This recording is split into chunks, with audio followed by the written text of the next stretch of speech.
演者さん、軽く一雨来そうですぜ。下へ降りた方がいいんじゃないですか? No, they're on the boat, going to the island, and the storm is coming. Amakusa called out to me with an expression of surprise that I was still here. There! Hey, Desalane. When I looked up, I saw that the island's silhouette had gotten much larger. We might reach land very soon. I remembered that the weather report had mentioned scattered rains. The sky wasn't dark enough for rain clouds. Yeah! The speed! There is the wind this time. It will probably be just for a short time.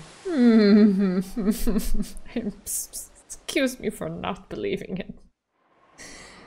Even if the rain was light enough not to be a bother, having rain start to fall as we approached the island felt like some kind of fate.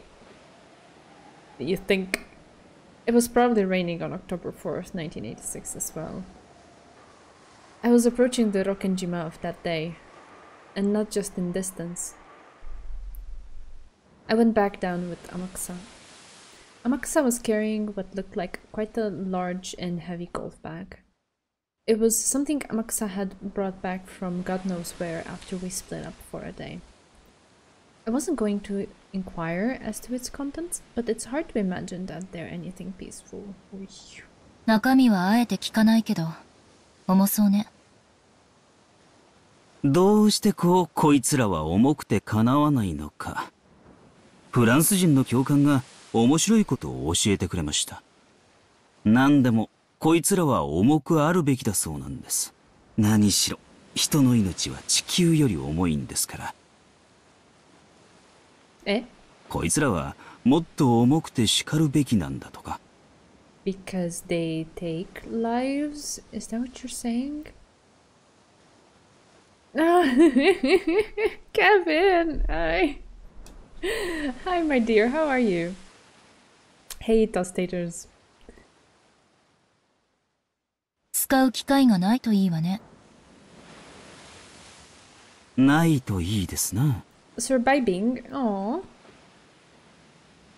What is it? Is it school? Is it work? I think he's referring to their weight in a metaphorical sense. Yeah, I think so too. I was just trying to figure out why he was saying that they're supposed to be heavy. Because they take lives? And lives are heavy, so these should be heavier. Okay, whatever. Amakusa set the golf bag like luggage down heavily beside him. Had an exam and need to choose whether to join an internship I might want or not want to do. Big decisions. Ooh.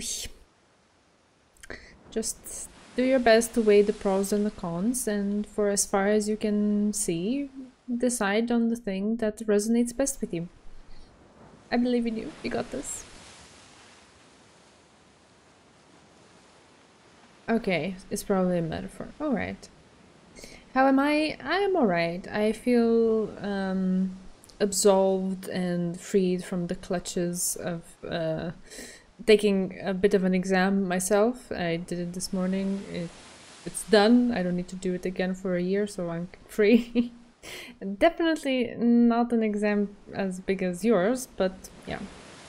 Other than that, I'm looking forward to the weekend because kind of a little bit burnt out. I need some time to just chill and making some progress with setting stuff up around the house, which is actually quite fun. So I'm looking forward to doing more of that. This is gonna be the one? Oh no, nothing can— oh god, I'm scared. Morning, Squid! Aw, thank you so much for dropping by. It's so nice to see you. Hope your day is up to a good start. Stream might be even more intense than the last one, but for a variety of reasons. Oh no. Yes, yes. Oh, sorry. Maybe, yeah, you kind of dropped around, like, you didn't realize, or, yeah.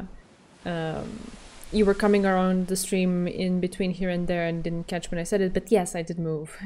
I moved at the end of August.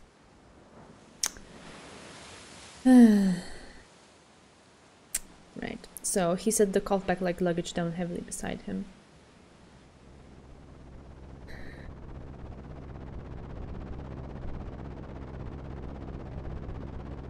Eh?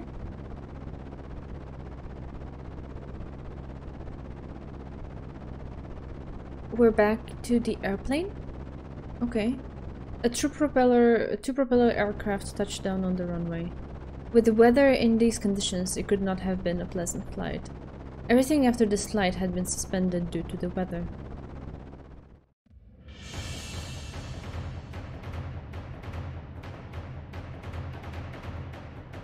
Okay, the music is so intense. I'm just gonna address chat for a moment here. We should have pizza tonight in Italian. Oh, nice, Squid. The most important thing to say. Definitely, you nailed it. Very good. Good job. Yeah, no, I moved in the same city, more or less the same like area of the city, but before I was to one edge of it, more to the west. Now I'm more to the east. Yeah, basically I moved because before I was renting, and now this is my own place. And it's in a new building and stuff. Yeah, the paperwork took forever and we just got it ready. Obviously it was an empty house, so we got it ready just to have the minimal things to live in it, and now we're just setting it up slowly, little by little, with whatever's whatever's remaining, you know, whatever's left over. I became a landlord. I became an apartment owner. I'm not a landlord, I'm not renting it out, it's mine. I'm a boss encounter now. Ah, because of the music, yeah, sorry. 6 minutes and everything went wrong, for sure, for sure. Hi Irisma, so nice to have you. Okay, let's go into the craziness. Cutting through the drizzle as she traversed the runway, Sumadera Kasumi entered the lobby with 2 black suits as guards. Okay, so they're going to the island too. Fuck. The 4 black suits who had been waiting inside the lobby stood up and respectfully lowered their heads. Aww, okay, sure. I'll take that, Kevin. Fine, okay. I have been promoted to the rank of boss encounter. お疲れ様です。プロペラ機ってのは揺れるわね。二度と乗りたくないわ。お車を用意しております。どうぞこちらへ。They went into 2 luxury cars that had been rented. エンジェは六軒島へ向かうはずよ。無人島とは実に都合がいいわね。お道具は用意できてるんでしょうね。Oh god, what are they doing? The black suit in the passenger seat lifted a heavy bag that had been by his feet onto his lap, opened the zipper wide and showed Kasumi the contents. Inside were several blocky objects wrapped tightly in silver aluminum foil. He peeled one open to show her. Out peeked a black, blunt, automatic pistol. Can the music just chill? It's like giving me so much anxiety. Okay, thank you.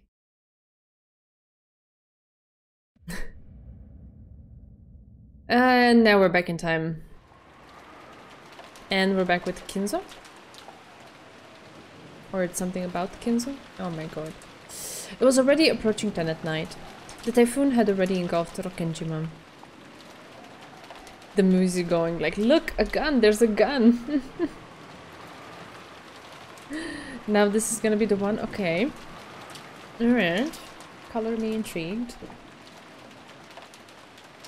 Even the rose garden that had looked so beautiful during the day was now being beaten down upon by the fierce winds and resisting with all its might, undulating and trying to keep the flowers from blowing away. Heading for the guest house through that rose garden led by Shannon, Oh, Shannon. I miss her in canon so much. Talk about character drought. Am I right? Were Battler, who was holding up an umbrella, Jessica, and Maria, who was sleeping on George's shoulder. Aww, that's cute. Alright, there's a game board going on. How could anyone forget? It's been like 4 streams, I think. ゲストハウスくらい俺たちだけでも行けるってのに。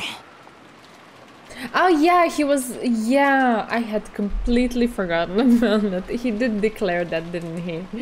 But then we ended stream, and then things went in a completely different direction, and then we never got to see it. Battler withdrawal syndrome cured. Yes, at least for Battler, yes. I need more canon in my life, though. いいんだぜ、シャノンちゃん。戻って休んでてくれよ。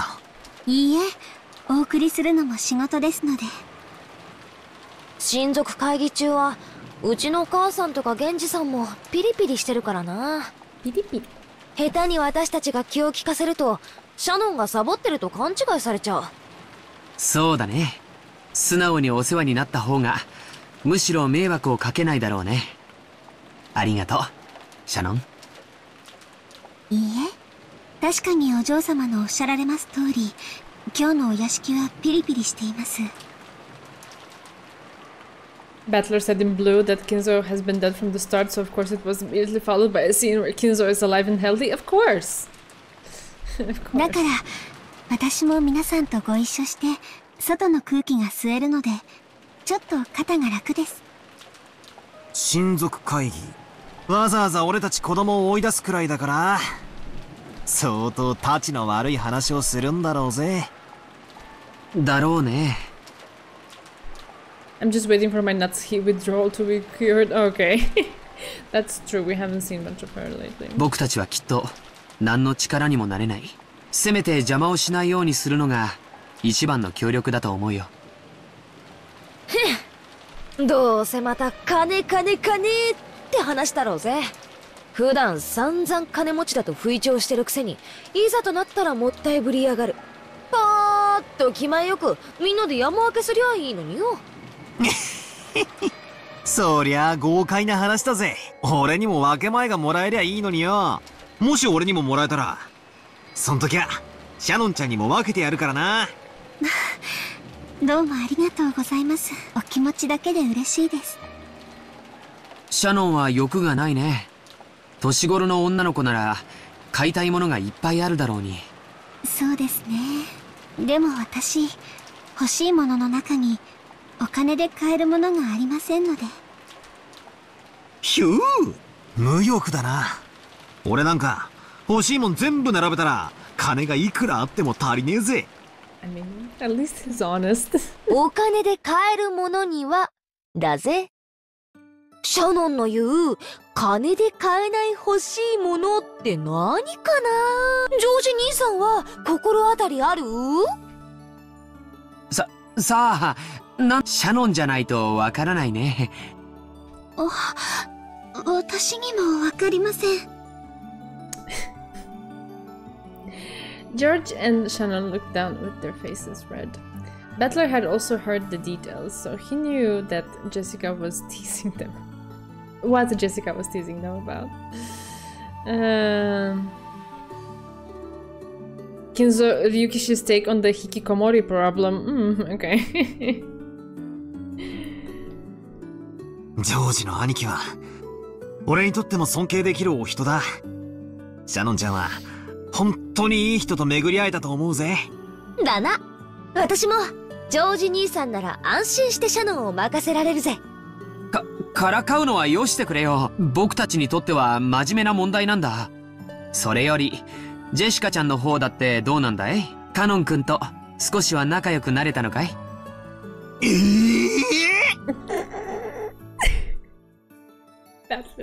お前、カノン君とそういう仲なのかよ。汚いぜ、ジョージ兄さん。そういう話の切り返し方は汚いぜ。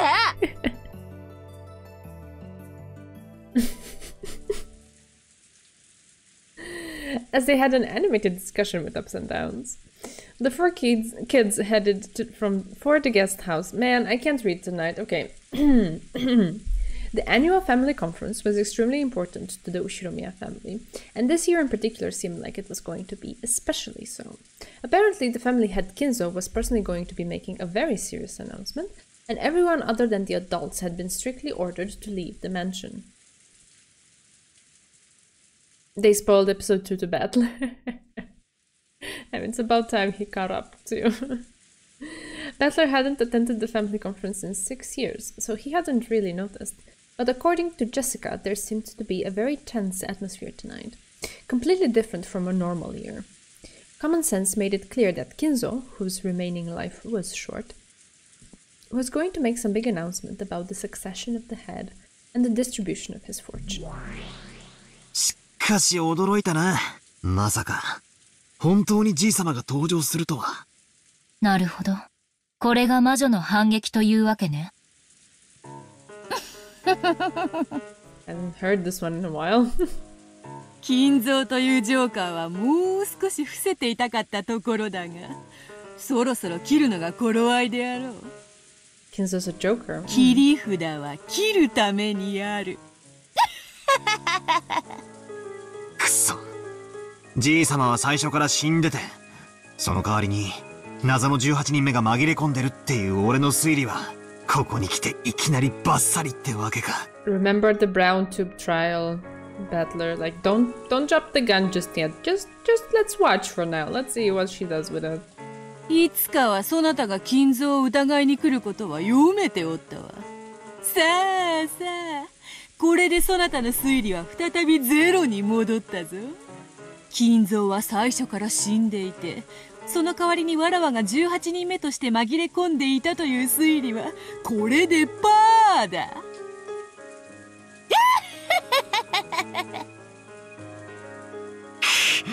くそ。だがくじけねえぞ。一つの推理が外れただけだ。嵐のように暴風のように襲いかかってやる。Yes, please.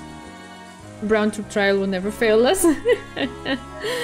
そうでなくてはな、そうでなくてはな。We need Mr. Brown here to beat some sense into Battler. Be like, oi, dude, what you doing? まだまだ第一の晩祭始まっていないぞ。And when I say beat, I mean metaphorically, through conversation, not actual violence. 屈服にはあまりに早すぎる。そうね。そして赤き真実で否定されたわけでもない。今この瞬間の時点でまだバトラの説は破られたわけではない。勝ったつもりになるのも早すぎるわよ。そうだな。確かにあっさり鵜呑みにするにはまだ早いな。じい様がいよいよ登場するということにはなってるが、やっぱり体調が悪くなった云々言って現れない可能性だってある。じい様は本当は死んでいるという事実をクラウスおじさんがギリギリまで苦し紛れで引き延ばしているだけかもしれない。なるほどなるほど、そういう考え方もあるか。好きにするがよい。すぐに決着する。すぐにな。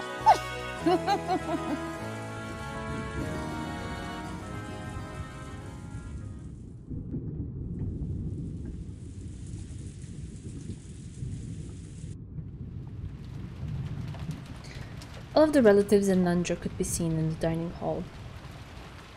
Nanjo sat alone, quietly watching the wind and rain outside. There it is. There's some Natsuhi. Kraus was sitting in the seat of his own rank, with Natsuhi standing motionlessly at his side. All the other siblings and their partners were gathered at the opposite end of the long table, whispering to each other. そりゃ本当か。ええ、マリアは傘をくれた人物をお父様だというのよ。なんちゅうことや。Interesting. ということはつまりわしらの作戦は根底から崩れたっちゅうわけか。作戦も何もお父様が健在で自ら発表があると言った以上もう兄さんとのくだらない駆け引きは一切不要だわ。だな。クソ親父め。もったいぶらずにとっとと現れてくれりゃよかったんだ。おかげで俺たちは兄貴と無駄に揉めただけだ。それを試したかったのかもね。血のつながってない私が言うのもなんだけど、あなたたちのお父様、かなり頭はいいわよ。日中のやりとりは多分、使用人の誰かに聞かれて、お父様に報告されてたのよ。なんてこと。お父様の遺産が目当てで騒いでることは、もうバレバレってことじゃない。I'm sorry, I can't take this line seriously. So, the only issue right now is that possibly Kinzo knows of it.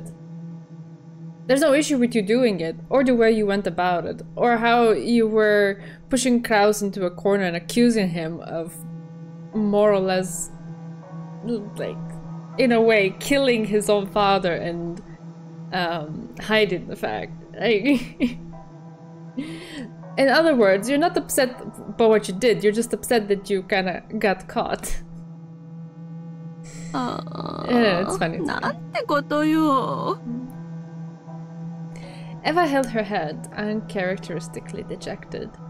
If, as Kitty had said, this had been Kinzo's design from the beginning, a huge setup spread over more than a year in a bid to find the siblings' true natures, then they had fallen for it completely.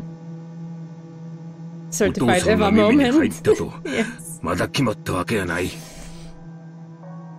いえ、入ってるに決まってるわ。兄さん以外の全員がお父様は死んでいると言い切り、お父様の健在を信じなかった。ああ、もう終わりだわ。お父様は宣言するのよ。兄さんこそが跡継ぎで、私たちには片翼を身にまとう資格もないと宣告するのよ。They're making such a big deal out of it that the more they run in circles around it, the less I believe it's actually gonna happen. I've been disappointed before when I got excited about things being, you know, revealed or shown. And so I don't want to do the same again. Just let's see. 姉さん、しっかり。ローザさん、マリアちゃんは本当にお父様に傘をもらったのかしら？え？どういう意味？マリアちゃんはお父様に会ったかもしれない。でも、私たちは会ってないわ。マリアちゃんがそうだと主張しているだけよ。そんな、マリアが嘘をついているというの？落ち着けよ、ローズ。マリアちゃんが嘘をつくとは言ってねえ。だが、マリアちゃんは素直な子だろ。Hey, hi, it's nice to have you around. Welcome, welcome. 例えばだが、源氏さんあたりが、この傘はおじい様からマリア様に渡すように言われました、みたいなことを言ったら、マリアちゃんは親父に会ったわけでなくても、おじい様に傘をもらったって言うかもしれねえぜ。そうね。その手が考えられるわ。だがな、マリアちゃんはこう言ったんやろ？おじい様がやってきて傘を渡してくれたと。ええ、そう言ったわ。おじい様から直接受け取ったと、はっきり言ったわ。直接か。お手上げだな。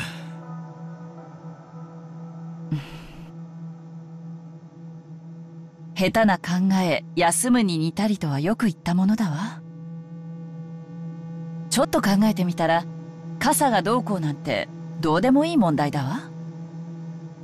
どうしてよ。マリアちゃんが兄さんに買収されて、あたかもお父様が健在であるかのように嘘を頼まれたかもしれないでしょ？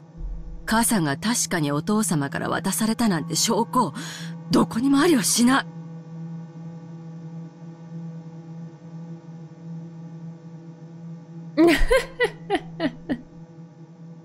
Hi, Scrim. Long time no see. マリアちゃんが誰から傘をもらっていようとも。Scrim is kidding. あるいは傘なんかそもそももらっていなかったとしても、お父様はもうじき現れる。現れたお父様の前に、傘の問題なんて全くどうでもいいこと。How cute that you know each other from another playthrough. The world is big, and yet a handkerchief. It's nice. Alright, I see. Yeah, it seems this is a trait that you all share, that the story sticks with you so much that you try to re-experience it by watching other people. It's fascinating. Aw, Scrim, thank you, you're so sweet. I hope things have been alright. With you, I mean. Oh, there we go. See, the world is a handkerchief. Ah. つまり、傘の問題が取り沙汰されるのは、そうでない場合ということよ。そうでない場合ってのは何のことだ？ The case where he doesn't actually make an appearance. Then you can debate about it. キリエさんが言いたいのはこういうことやろ。Right?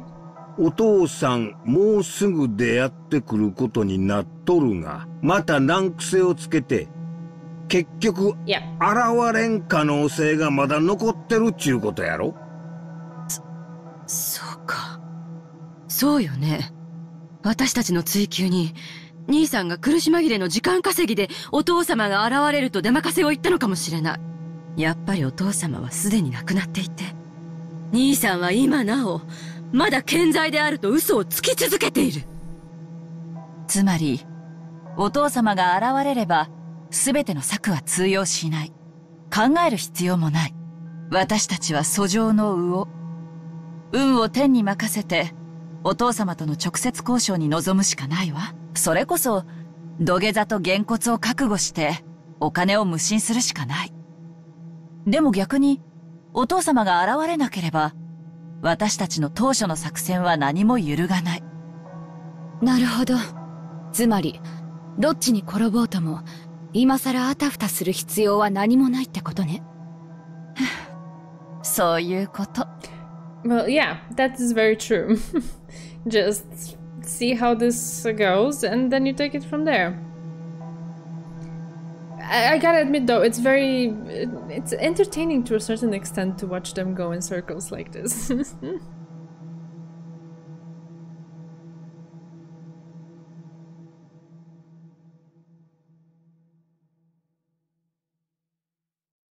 The evil person, oh man. That's alright, that's alright. I'm not a fan of some characters in the novel either, and probably other people are, and that's okay. We can still, you know, come together and enjoy the whole of it.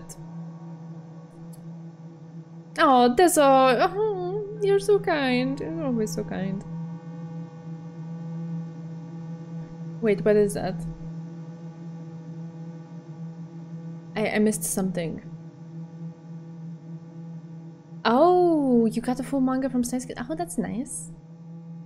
Nice. I don't know what chapter 28 is. I've watched the anime and I've read the visual novel. Haven't gone through the manga. That is so cool though. That is so nice. Oh, the art looks so good. I would love to own that. Ah, she believed in magic 100%. Interesting. Thick how I like them. 500 pages. Ooh, nice. Nice, nice, nice, nice. お父様が現れれば、本来の親族会議が行われるだけの話。現れなければ、私たちは引き続き、クラウス兄さんを追求すればいいだけの話なのよ。お父さんの機嫌が急に悪くなって、みたいなクラウスさんの言い逃れを決して許さんようにせんとな。どうやら私たちが本当に検討すべきは、兄さんがどんな策を弄してこの場をごまかそうとしてくるかよ。往生際の悪さは私が一番よく知っているわ。お父様がお元気なら、私たちは土下座してお金を無心し、クラウス兄さんの茶番だったなら、私たちは醜い兄弟喧嘩を再開し、今年も素敵な親族会議になりそうね。だな。下手な考え、休むに似たりってわけか。もうじき22時だな。兄貴に催促してみるか。Rudolph and the rest looked at Kraus. Firmly seated, he looked like he was awaiting Kinzo's arrival with an air of composure. Man, the music... Your recognition honors me. Oh, hey! Ah, thank you so much for gifting a sub. It's you again.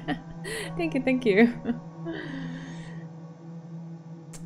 I wonder how many people watch streams like these as their first Umineko experience. I think that can be a lot of fun too. Yeah, I guess so. It can be fun as a first experience too. Some people don't like to experience a big book by themselves. My first time I had a friend to talk to. Oh, that's nice. I can't imagine how it is to go through this alone. I've been so spoiled to have you all beside me. It's definitely a completely different level of experiencing something, for sure.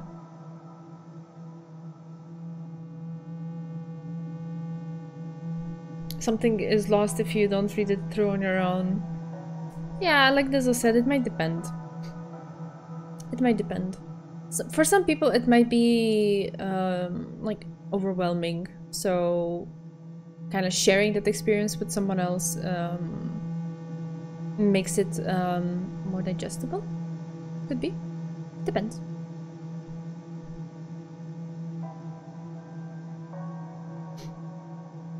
I always want to experience things on my own first, but afterwards I love sharing it. Yeah. It also depends on what the thing is. I've definitely had stories that I wanted to experience, but not necessarily just by myself, so I just watched playthroughs of them.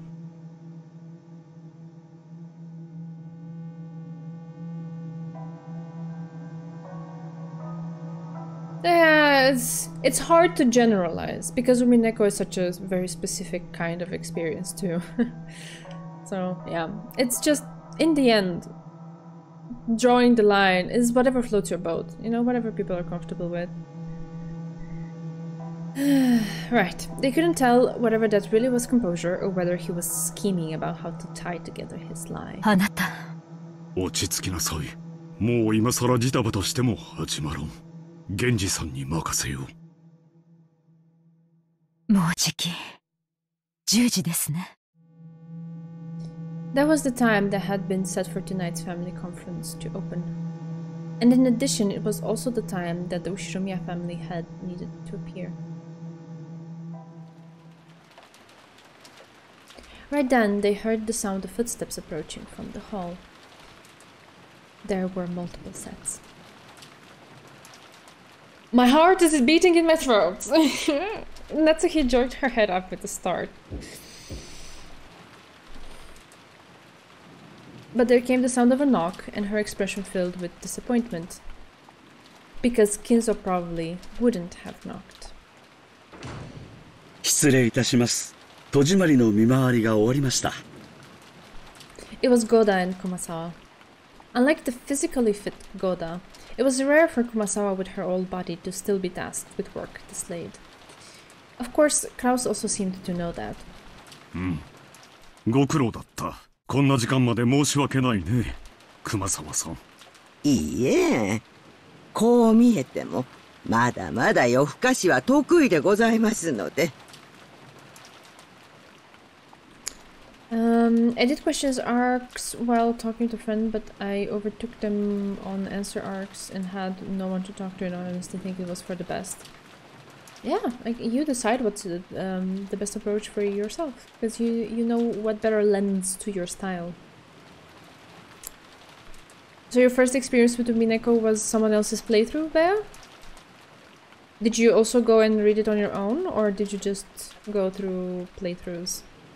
When I was a little kid, if I got new games, I'd always call upon friends to come and play with me, watch me play, watch them play. I thought the experience was just better. It's probably why I became a streamer. Oh, that's cute. Yeah, I know what you mean.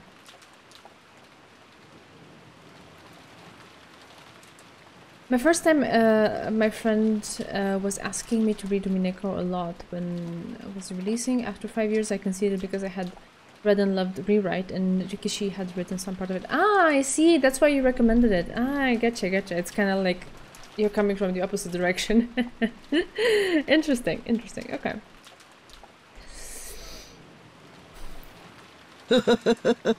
Staying up late is still one of Kumasawa's specialties. All right. 熊沢についてだけは立ち会いを外させても良いのでは。 Mackerel and staying up late. Okay. Alright. I'm discovering new sides of Kumasawa. さすがに体に応えるでしょう。使用人も全員揃えろとの命令だ。逆らえん。Ah, I see.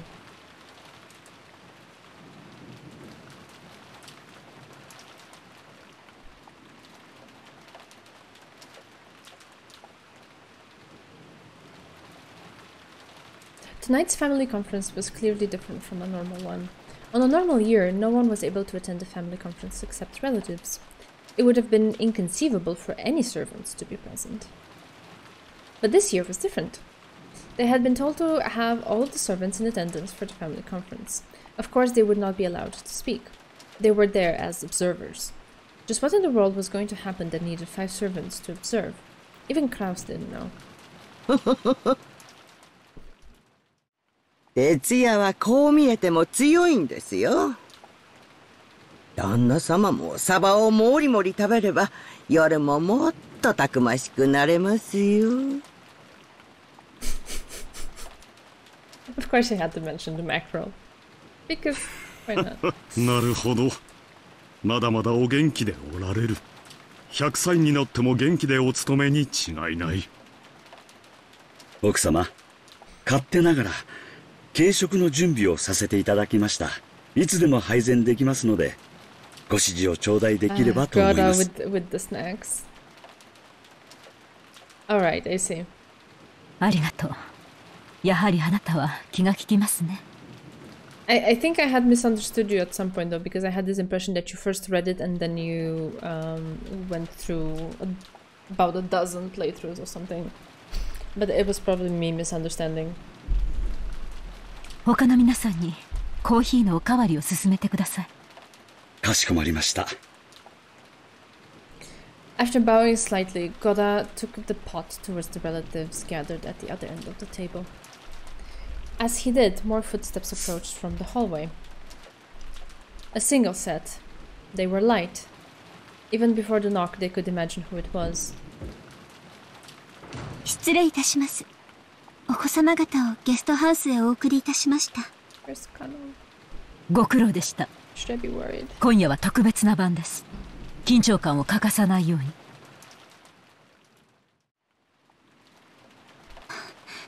はい、かしこまりました、奥様。Genji, accompanied by Kanon, had gone to meet Kinzo. There was still no sign of their return.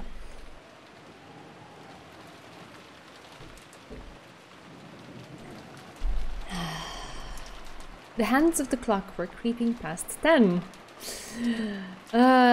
Once sure of that, Eva spoke. 兄さん、もう時間だけれども、親族会議、まだ始まらないのかしら？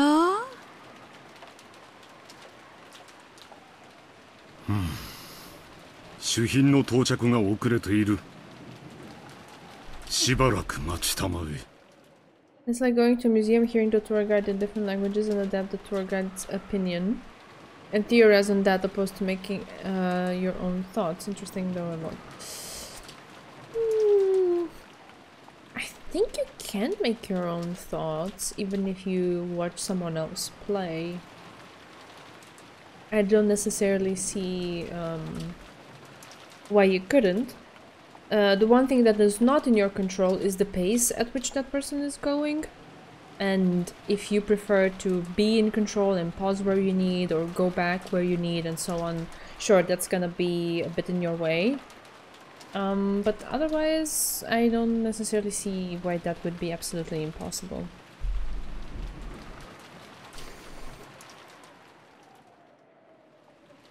いつまで？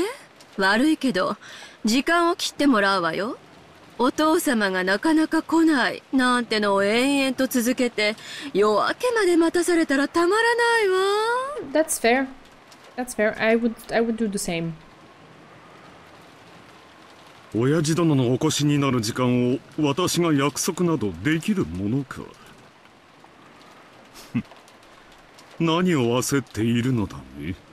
まずはコーヒーでも飲んで落ち着かんかね。兄貴、俺たちは親族会議のために集まってるんだ。茶番じゃない。あと30分は待つ。だがそれでダメなら書斎に押しかけさせてもらうぜ。押しかけるとは物騒な当主様への敬いにあまりにも欠ける行為です。そうよね。ごめんなさい。あと30分はおとなしくしてるわ。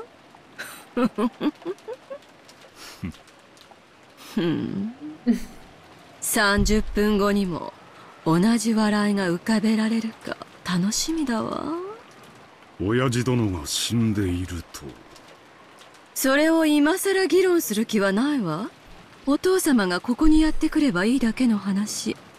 兄さんを言いまかす必要なんて何もないもの。後宮家当主は正当なる人間へ。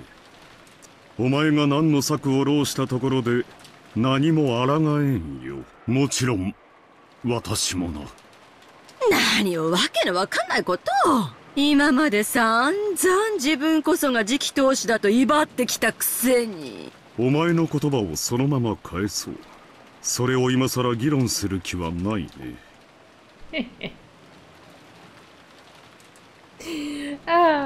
I don't particularly like. I'm not a fan of crows necessarily, but I like this. Yes, more of this, please.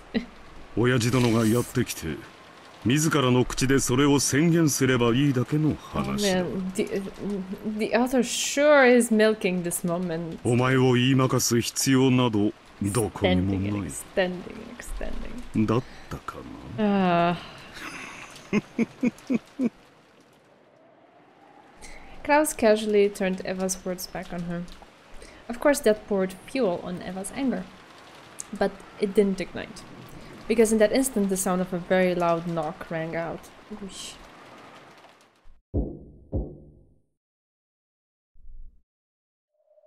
Both Genji and Kanon were usually very reserved when they knocked.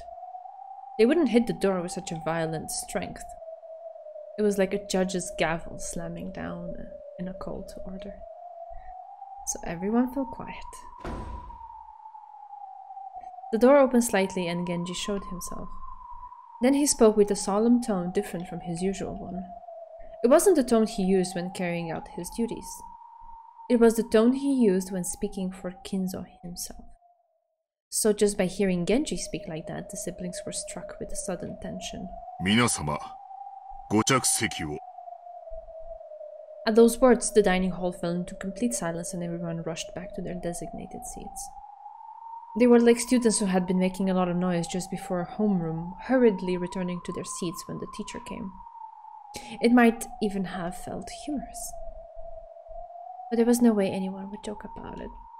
Everyone sat in order, and Shannon, Goda, and Kumasawa stood up straight in a row by the wall. 栄光ある後宮家の当主にして、金色に輝ける六軒島の領主、後宮金蔵卿のおなりであります。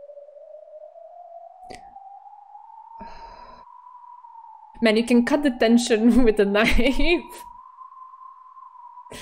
Of the double doors into the dining hall, Genji opened the right door from the inside, and Kanon opened the left door from the outside.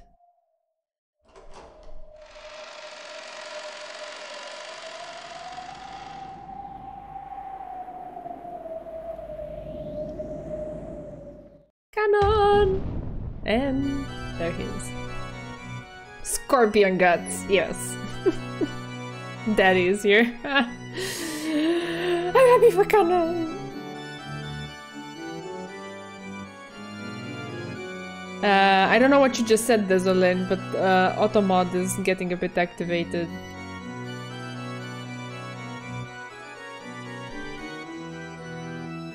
Maybe you meant the get the fuck out one.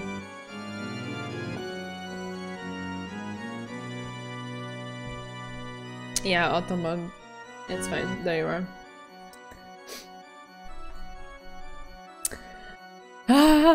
And welcomed by the deepest of bows from the two servants, with his cape fluttering majestically, Kinzo appeared. Kinzo's gait had a dignified weight to it, and it was very hard to believe that he had been diagnosed as having not much time left to live. Genji pulled back Kinzo's seat and motioned for him to sit. But Kinzo remained standing, signaling with his chin for Genji to move back.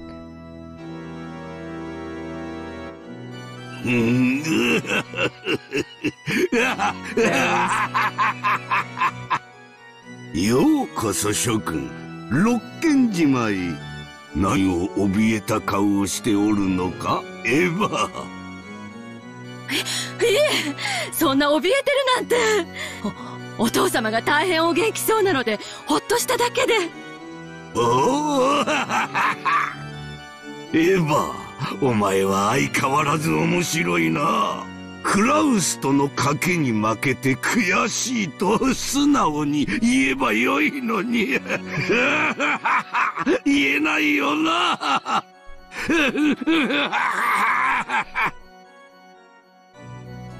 Eva realized that their conversation during the day had indeed been an open book to Kinzo, and she turned red as she hung her head.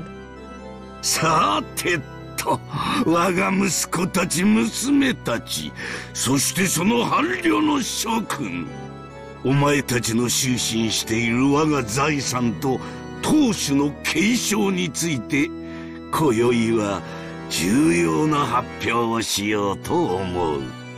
まず最初に、私はひどく失望していることを伝えようと思う。それは、今日まで誰にもあの碑文の謎を解くことができなかったということだ。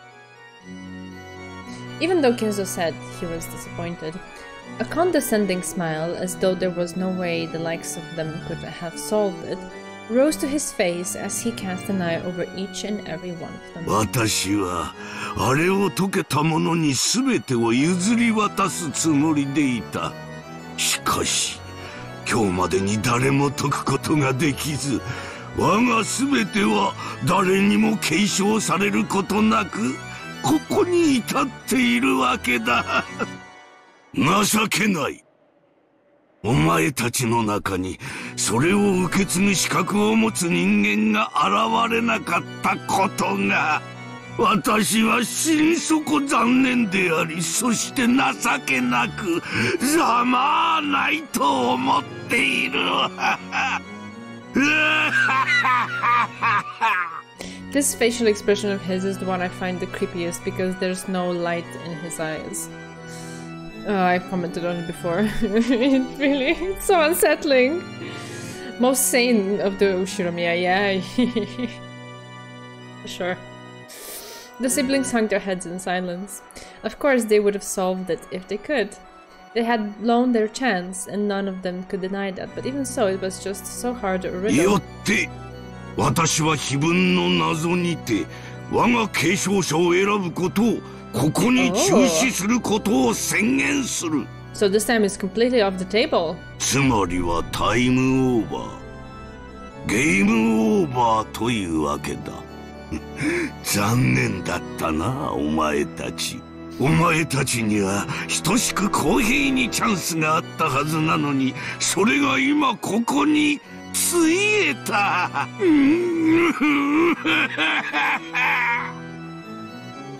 It truly sounded like Kinzo was making a victory proclamation. ならば、当主は長男のクラウスに継承されるのか？答えはノーである。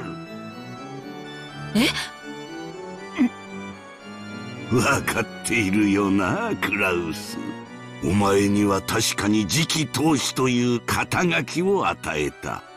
だがお前はそれに溺れただけだ。次期当主というのはどういう意味かわかるか？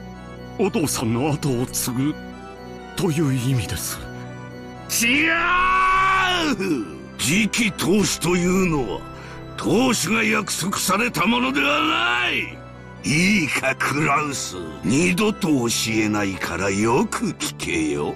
次期当主というのはな、自分以外にも当主を狙う奴がいたらその花を徹底的にへし折って二度と逆らえないようにしてやる奴のことを言うのだ。これは何も当主だけのことではない。金についても言える。金持ちというのは金を持っている奴のことではない。自分より金を持っている奴すべてを叩き潰し、Such twisted thinking. Oh そ my して god. 誰よりも金をかき集められる奴のことを言うのだ。Particularly because he didn't need to crush anyone to become the head. It just happened due to some tragic and at the same time very lucky circumstances for him. So... 才能も同じ。天才とは才能に秀でた奴のことではない。自分より秀でた奴を全て叩き潰し、自分を天才と全ての人間に呼ばせることを力とカリスマで強要できる奴を指している。All of these sound like descriptions of incredibly miserable people. お前はその全てにおいて勘違いしているのだよ。Like, you don't do that and then live a happy life. You live your life in constant obsession of nobody getting ahead of you. Oh god, that's so tiring. Okay. Oh yeah, he is... Don't you see? He is like the best... he's the best example of it. He embodies it, like, and he's like exuding it through every pore of his being. だから次期当主の器ではないのだよ。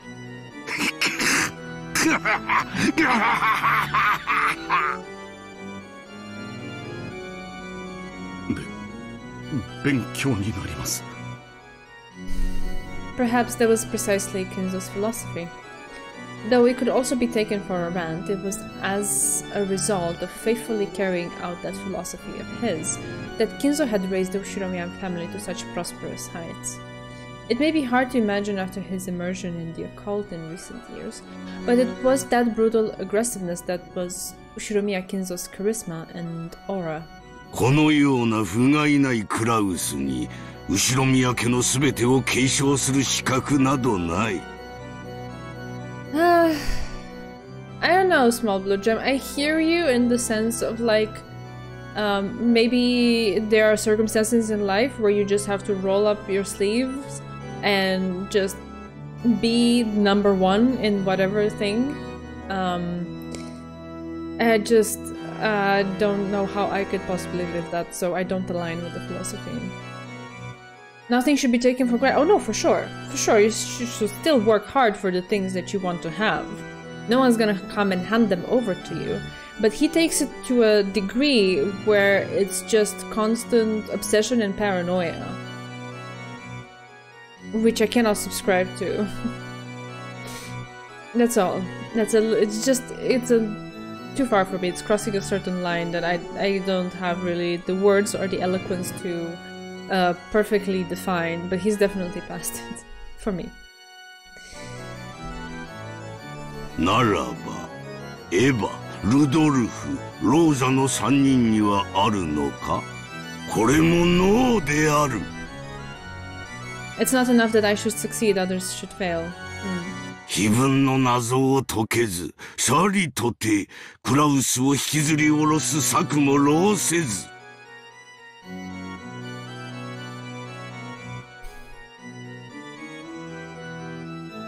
お前たちにできたのは3人寄せ集めで共同戦線を張ってクラウスから金をせびろうとしたことだけ。しかもその策も浅はかそのもの。クラウス一人を追い詰めることさえできやしない。情けないことこの上なし。次期当主の座をどんなことをしてでも奪い取ろうという貪欲さが足りぬ。欲しいもののためにはいかなる犠牲も払い、どこまでも貪欲となるべし、強欲となるべし。幸運の女神は貪欲なる者にこそ微笑む。その野生の精神がないお前たち3人にクラウス同様に継承の資格などありはしない。His rant here is almost comically evil. It's just Kinzo at this point. It's just Kinzo things. I get them. I get that oh, sorry. Ah, there we go.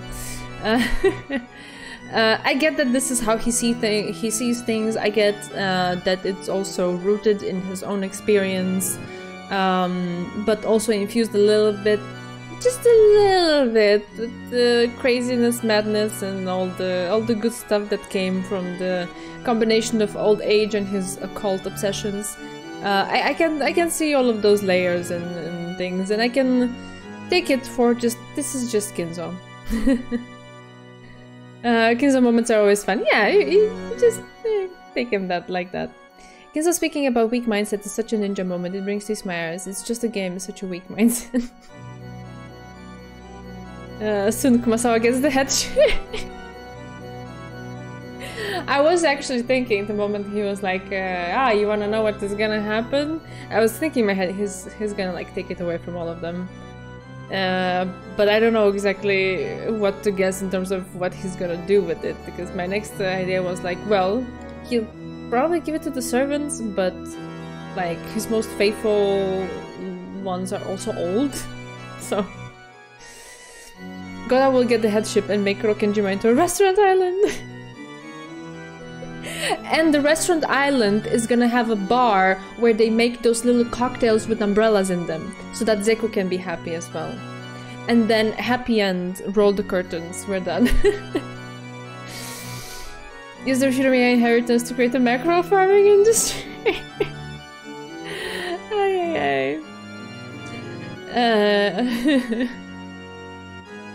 Those will probably be more successful than whatever resort Kraus was trying to make there. Yes, of course. We demand umbrella cocktails, yes. We need those in our lives.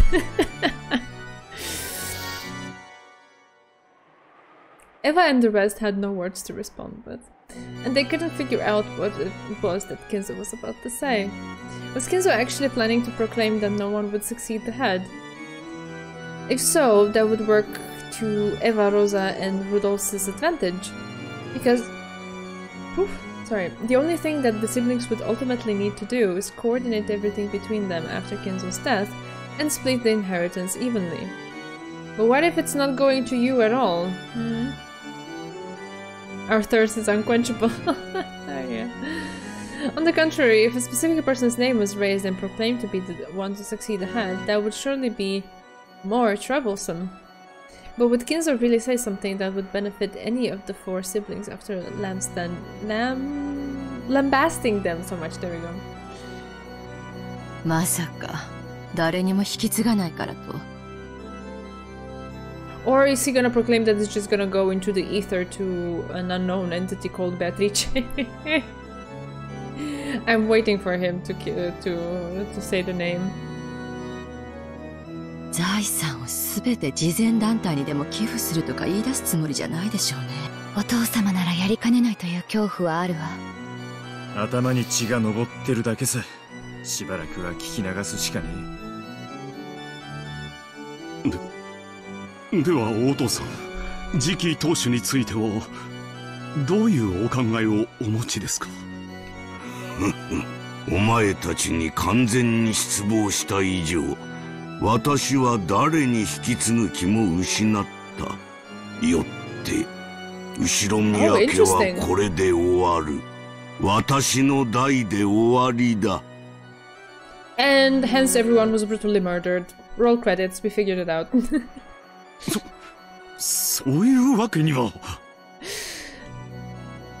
後ろ宮家などあの震災の時にとっくに滅んでおるわ。今の後ろ宮家など私が束の間だけ見ている黄金の幻想に過ぎぬのだ。私が夢より覚めれば終わる程度のもの。この世など全ては夢、幻。生など死という目覚めの前には白チュームと同じよ。ああ、そうだ。元よりそうだったのだ。私が死ぬ時に全てを失うのがベアトリーチェとの契約、そして呪い。No, I think my chair is sliding a little bit. Yeah, that's better. I need a carpet. My chair slides too much on the floor. No carpet there. お前を捕らえるのはこの私だ。今宵それは現実となるだろう。There it is.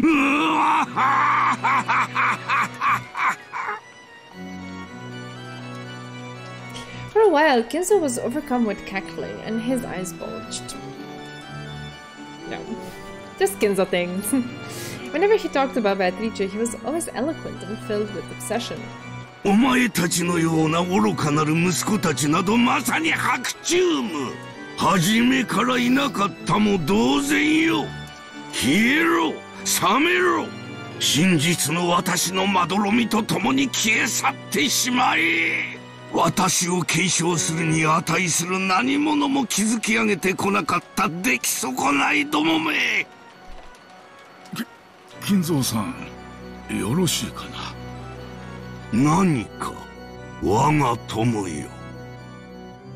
Nanjo nervously raised his hand, asking to speak. Kinzo permitted it. 金蔵さんの気持ちもわかる。子供たちを愛するがゆえに大きな期待を寄せ、それゆえに期待を裏切られたような気持ちになる親心。Nanjo is too precious for this world. 同じく子供や孫を持つ身としてよくわかります。しかし金蔵さんは非凡だ、天才だ。そんな金蔵さんに追いついて当然というんではちょいとひどすぎるんじゃないかね。 Yes, he does, doesn't he? それでもそんな金蔵さんに追いつこうとクラウスさんもエヴァさんもルドルフさんもローザさんも、そしてその伴侶の皆さんもよく頑張っています。ほほう、よく頑張ってどの程度の金を稼ぎ上げたというのか。事業にことごとく失敗して借金を抱え、未だに私のすねをかじろうという間抜けどものどこがよく頑張っていると言えるのか。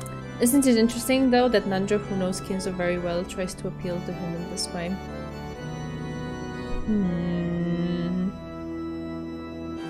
I don't know if you're suggesting that I should derive some sort of conclusion from that. So far, I just derived that he is a cutie pie with a heart of gold.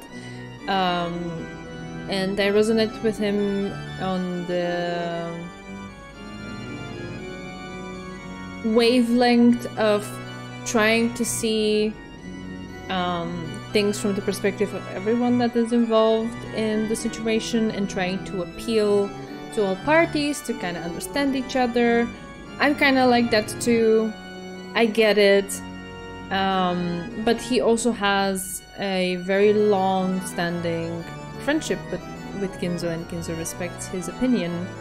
And in a way, I also see it as some sort of attempt from him to kind of appeal to Kinzo's heart that could look like it's not there anymore, but he still has this belief that his old friend is still in there, and that he does know who he is talking to when he's trying to say these things.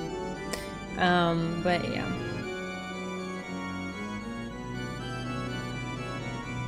I feel the chances of Kinzo hearing Nanjo is 100 times higher than his own children, and Kinzo doesn't even listen to Nanjo that much, like the case with alcohol. Well, yes. How do I put it? Kinzo doesn't necessarily follow his advice, but he does listen. Like here, he allowed Nanjo to speak, even though Nanjo is a completely external entity to the family. Why would he say anything? Still, he valued what he had. That the fact that he had to say something and listen to it. Doesn't mean he's gonna internalize it or take action based on it immediately, but I feel like there is a scrap of a chance that if Nanjo says it, then at least a seed is planted inside Kinzo's mind. Which I don't know if it's gonna bear fruit or not, but at least he did it, you know, at least he tried. Back in episode 2 it was mentioned that Kinzo wasn't always like this, and we get some rare glimpses of his more sensitive side, his love confession to Beatrice in episode 2, for example. Yes, I know that. So far we haven't seen it, and that's why I'm saying that probably Nanjo is the one who is most familiar with that, and it is that part of Kinzo that he is trying to appeal to, sorry. And even though Kinzo might put up his front of, you know, lunatic, cold-hearted, grumpy, crazy old man, I think Nanjo does manage to reach that.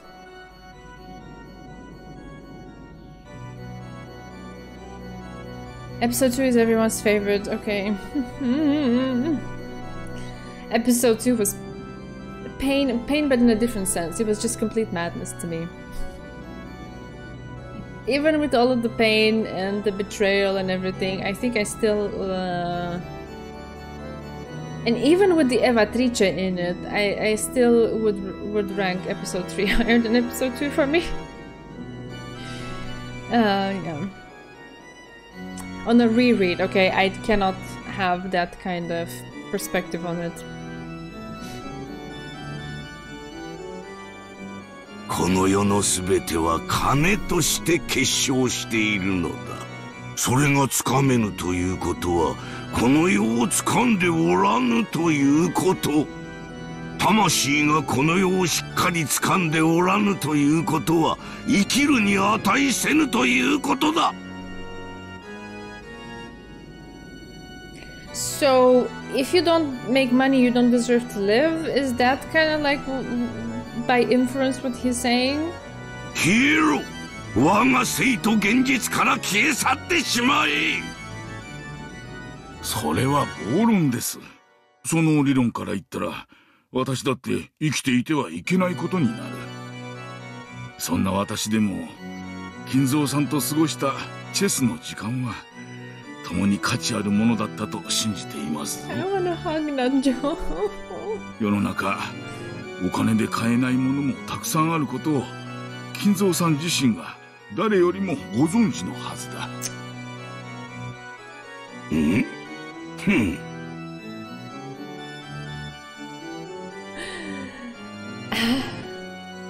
As the siblings motionlessly hung their heads, they cheered Nanjo on inside their hearts. Not one of the siblings could offer their opinion to Kinzo in a rage, but Nanjo alone was allowed to, as Kinzo's close friend. Even though Kinzo had raged so fiercely after being admonished by Nanjo, he nodded several times as though in agreement. His surprisingly docile side might have seemed cute, but there was no one who could laugh. 確かに息子さんたちは金蔵さんほどの財は築き上げられなかったかもしれない。まあ、それでも私から見れば羨ましいほどのお金持ちではありますがな。Well, you're also not aware of all of the struggles and the mistakes that they've made. But it's still a fair point. しかし、お金だけでなく、お金では買えないたくさんのものを築き上げました。それについて言えば、金蔵さんにも負けないくらいです。ほう。金で買えぬ何を積み上げたというのか。幸せです。家族です。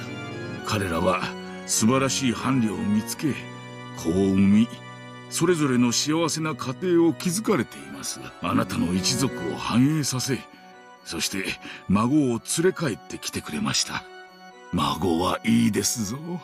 私たち年寄りは、私たちには見ることもかなわぬ新しき時代を生きるだろう若き孫に、無限の未来を想像するのです。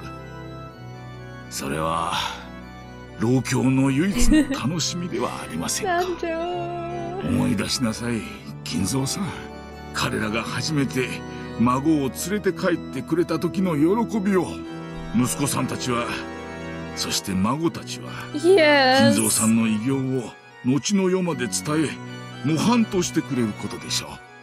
I mean, he's had moments like this before, but I think this is the more complex, intense, the one where his whole heart and philosophy of life is much more visible.それはお金がいくらあろうとも孤独なる身にはなせぬことです。The siblings all nodded in agreement. Certainly there had been a time when Kinzo had looked at his newly born grandchildren with happiness in his eyes, back when he still had some sanity in his heart. That is true. That is true. Actually, even before he said it, I was thinking, at the very least, they kind of failed in their businesses. That is very true. And I have nothing to, I don't know, argue to support them in that, because they all made mistakes. That's why they're in the situation where they're at each other's throats trying to get money. But they did choose good partners for themselves and built up good families. And all of the kids, I love all of the kids. They're so great. I don't really like the adults that much, to be honest. But the kids, wow. Yes. Oh wait, I didn't read that. I didn't read that, sorry.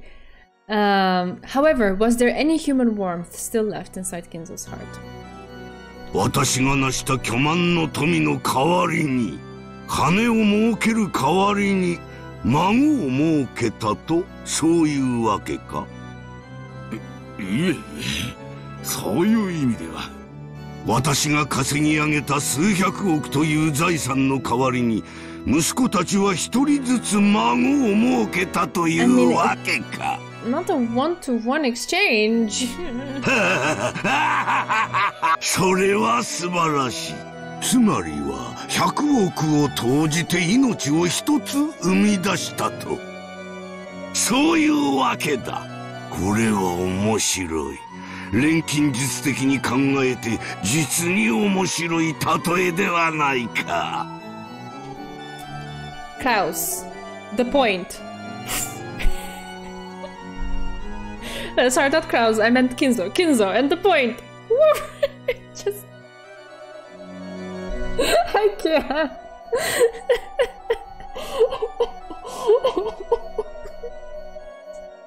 Okay.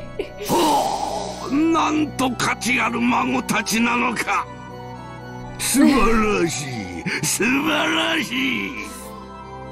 Oh my god. そうなのか、クラウス。お前の娘には100億の価値があるという。Klaus couldn't answer instantly. It wasn't that he didn't have confidence in his daughter. It was because he didn't have a clue what Kinzo was trying to test with this question. It's madness. Kinzo's thoughts when he's 10 minutes without drinking. Ay, ay, ay.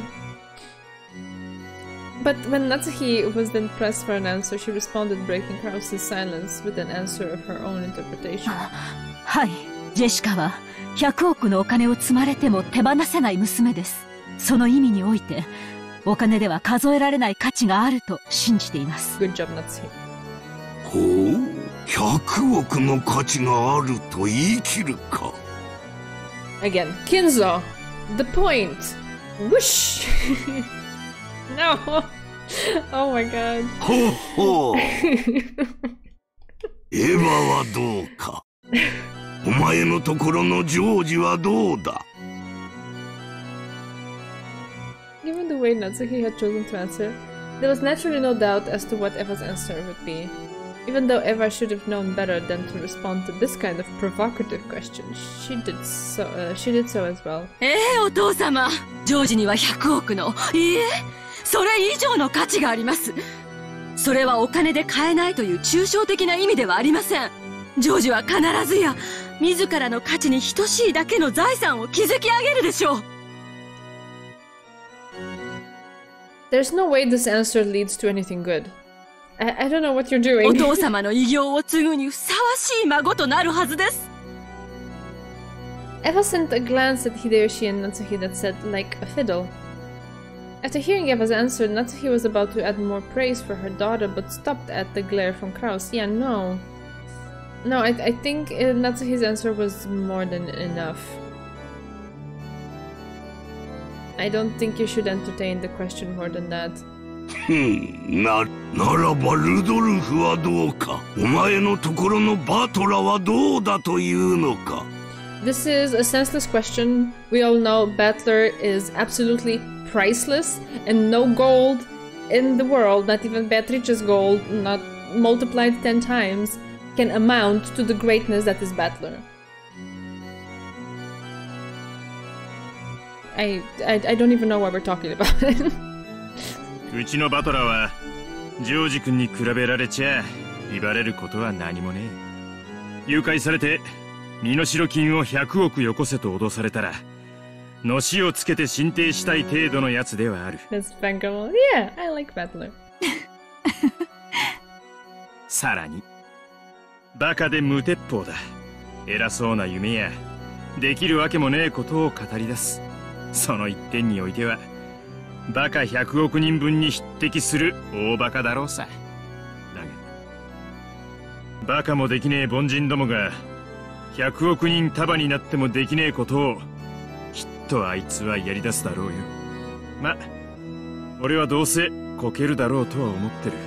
世の中は甘くねえ。しかし奴の人生は干渉して愉快なものになるだろうことだけは疑ってねえぜ。I'm impressed. I like this answer. I love it. I love it. Nice, yeah. Eva clicked her tongue at the clever style of speech that would probably match Kinzo's tastes. Apparently Rudolph had been after this himself. He grinned back at her. Maria wa dou ka? Oh. Oh, I'm scared. マリアは私の可愛いたった一人の娘です。お金の価値で測れるものではありません。それだけです。なるほど。夢と未来、奇跡と可能性は我が魔力の源泉だ。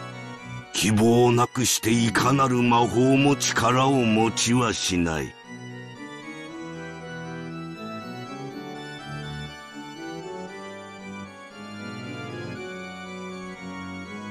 Maria loves Beatrice almost as much as you do. Who are you talking to? Who's the you in your sentence? Maria is worth a more billion. Ah, to Kinzo. Got it. Yeah, Maria is so...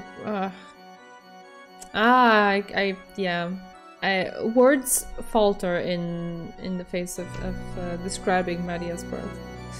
They forgot about NJ, but yeah. Kinzo and Maria would fight all day on who loves Beatrice more. Aww. My mind is suddenly filled with a wholesome scene of them bickering about it. Thank you, I needed that image. Thank you. I will take that with me. This thing is so tense here. すでに凡客であることを証明してしまったお前たちには何を期待することもかなわないが。なるほど。孫たちには未来の可能性があり、魔法的奇跡を期待する価値はあり得るというわけか。それをもって100億以上の価値と言ってみせるなら、わからぬでもない。When Kinzo got in a rage, he wouldn't let anyone talk back. But even so, while yelling by himself, he would sometimes convince himself of something all of his own accord and change his own opinion. That's what this felt like to the siblings. Apparently, even though Kinzo had become absolutely fed up with his shoddy children and had cast them away as being unfit for the inheritance of his title or his fortune, he wasn't so sure about his grandchildren. At this rate, he might soon say that the inheritance would go to his grandchildren instead of the siblings. As the siblings sat in fear of what their fickle and short-tempered father would suddenly think of next, they carefully watched his every move.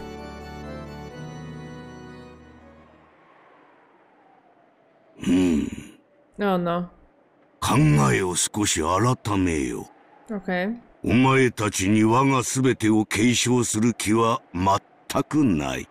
しかし、孫たちの誰かにその資格があるかどうかを問うのはなかなかに面白いことだ。I'm afraid of what qualified means in this context. いつまでも子供だと思っておったが、ひょっとすると私を驚かせるような原石のきらめきを見せてくれるかもしれぬ。そしてそれを期待し試すのは、なるほど。我が余生最後の道楽としても捨てがたい。さて、これはどうしたものか。ジョージなら、お父様の後を継ぐにふさわしいと、私は自信を持って推薦できます。Of course she did. Eva claimed that right away. Natsuki looked like she was about to follow along, but Kraus gave her a look telling her to restrain herself. So she swallowed her words. I do agree with Kraus in this moment. I feel like all of these things are just bait that you shouldn't fall into. And that you go further with Kinzo when you don't try to, I don't know, proclaim yourself or shine the spotlight on yourself or try to explain just how great you are with every single thing that he says.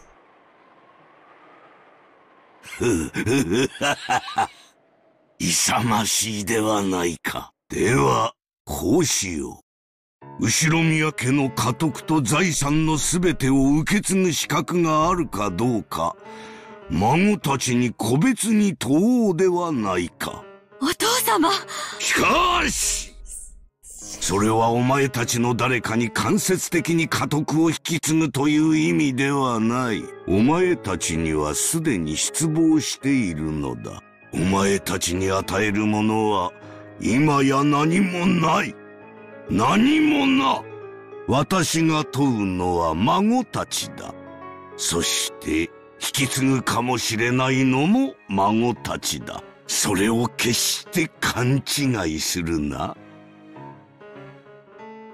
The job interview to end all job interviews. お父さんの判断に従います。同じくだ。親父の決定に従うぜ。なあ、姉貴。もちろんよ。お父様が賢明な判断をされると信じています。私もお父様の判断に従います。孫たちをどのように試すかは考えよう。そしてそれはお前たちには今さら関係のない話だ。当主継承とお前たちはもはや何の関係もないのだから。だからこの場ではお前たちに関係のあるもう一つの話をしようではないか。Who would I choose as a successor if I were a crazy old man drinking absinthe all day long?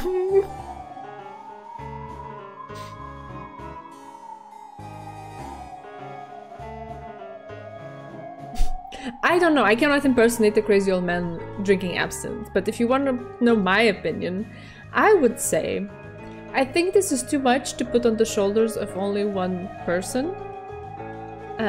So I would kind of try to find certain attributions that can match things that each of the kids is good at and can take over, and make it some sort of clause or however that they have to always share things with each other. So like, there's no one pulling in one direction, getting everything with them and so on. To have it be like a collaborative thing, that they each take care of something that is important to, I don't know, the business, the family, the values, the whatever they deem important, and take it on as something that is fitting to their skill set and their ability to do well in that direction and also grow as human beings. So I would give it to all of them. The Maria, oh.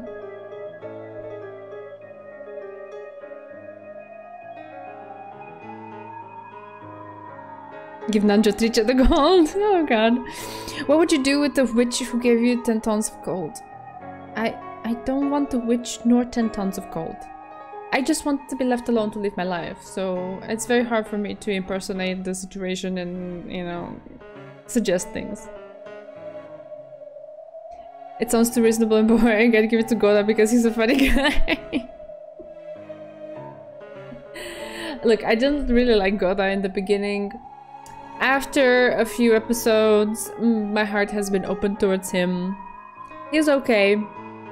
Still not cool that he put his work onto the other servants, particularly onto Shannon and Kanon, who are so young as well, just so he could slack off. Right, so I still don't like that, but I am open to his just genuine passion for food and wanting to make people happy through his food. I get that, I see that, I respect that. Still wouldn't go as far as to entrust him with the whole inheritance though.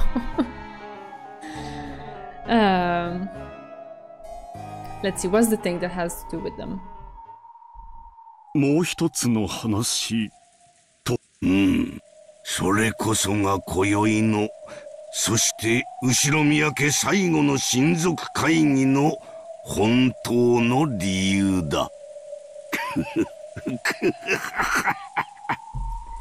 He says something that, you know, heavy. It's the final conference. Like, well, what does that mean? What's gonna happen? And then he cackles like this.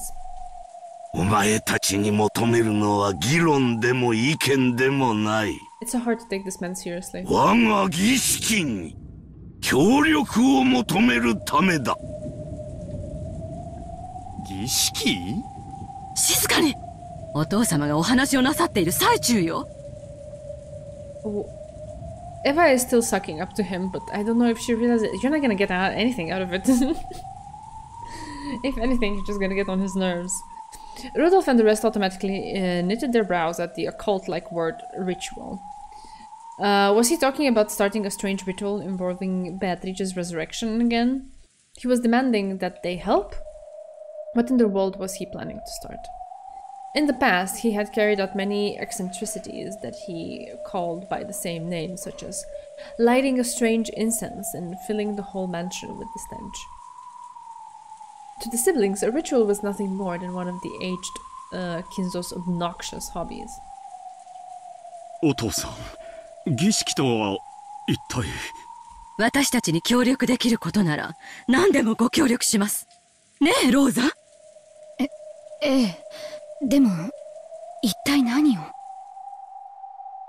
私が碑文に刻んだ通りの儀式だ。ベアトリーチェを蘇らせ、黄金鏡の扉を開く儀式である。肉体の檻を逃れ、私の指の隙間を嘲笑うようにすり抜けるあの魔女を、今度こそ捕らえ、屈服させる私の最大の秘術だ。そのために13人もの命を生贄に捧げねばならぬがな。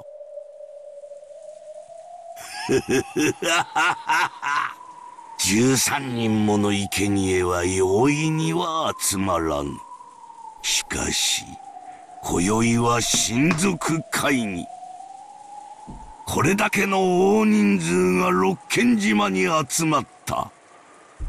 この儀式が行えるのは今日を置いて他にないのだ。Right, so Kinzo can be alive and still kill everybody else, right?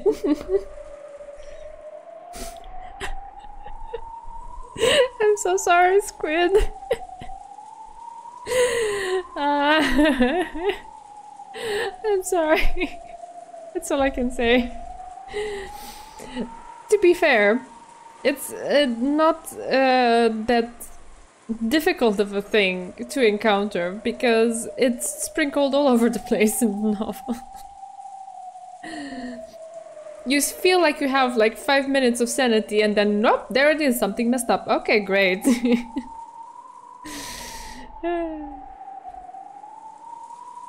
Taken literally, it could only sound as though he was telling them to die as sacrifices for his disturbing ritual. Ridiculous. Was this some kind of metaphor? But they didn't even have a clue what he was trying to tell them through this analogy. The siblings whispered together, wondering what Kinzo was saying.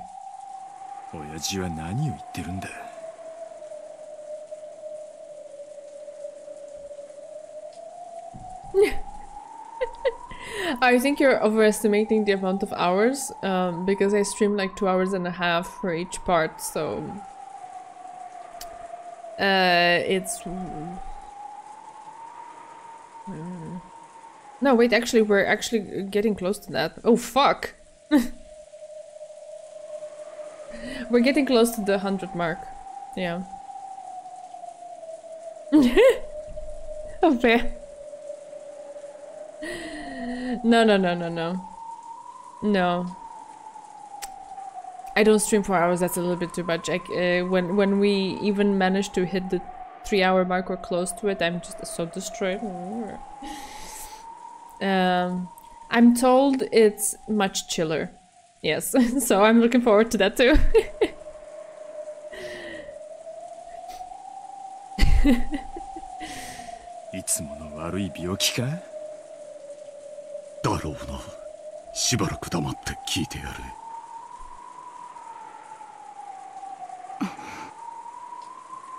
It's flowers, Desolane. ごめんなさい、お父様。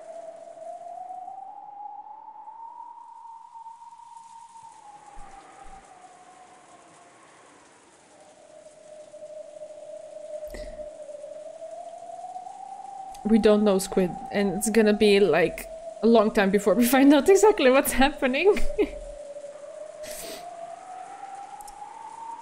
If you're referring to this novel. If you're referring to the next one, it should be nothing like that. どういう意味でおっしゃられているのか分かりかねます。何が分かりかねるというのか。私は至極単純に話している。ベアトリーチェを蘇らせる儀式のために、この島にいる人間から13人を選び、生贄に捧げようと言っている。Thanks for lurking, Squid. I appreciate it, and hope your day is off to a good start. Take care. 何の価値もないお前たちも、我が儀式の生贄としてなら、大いに役に立てるというわけだ。聞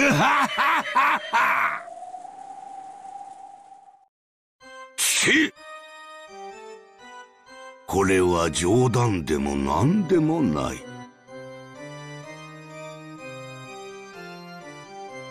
我が人生の最後に欲する最後の賭け、最後の儀式である。この島には今、13人を超える人間がいる。つまり、この膨大な数の生贄を容易に満たせるだけの頭数が存在するというわけだ。お前たちは我が儀式の生贄となれ。金蔵さん、あんたまさかあの話は本気だったのかね。冗談ではなく。Poor Nanjo, he's so alarmed. Unusually for Nanjo, his face changed color and he stood up and shouted. It seemed this wasn't the first time Nanjo had heard all this dark talk about 13 sacrifices. すまんな我が友よ。あれは冗談でも何でもない。我が生涯を賭して最後に挑む儀式であり、ゲームなのだよ。そう、これはゲームだ。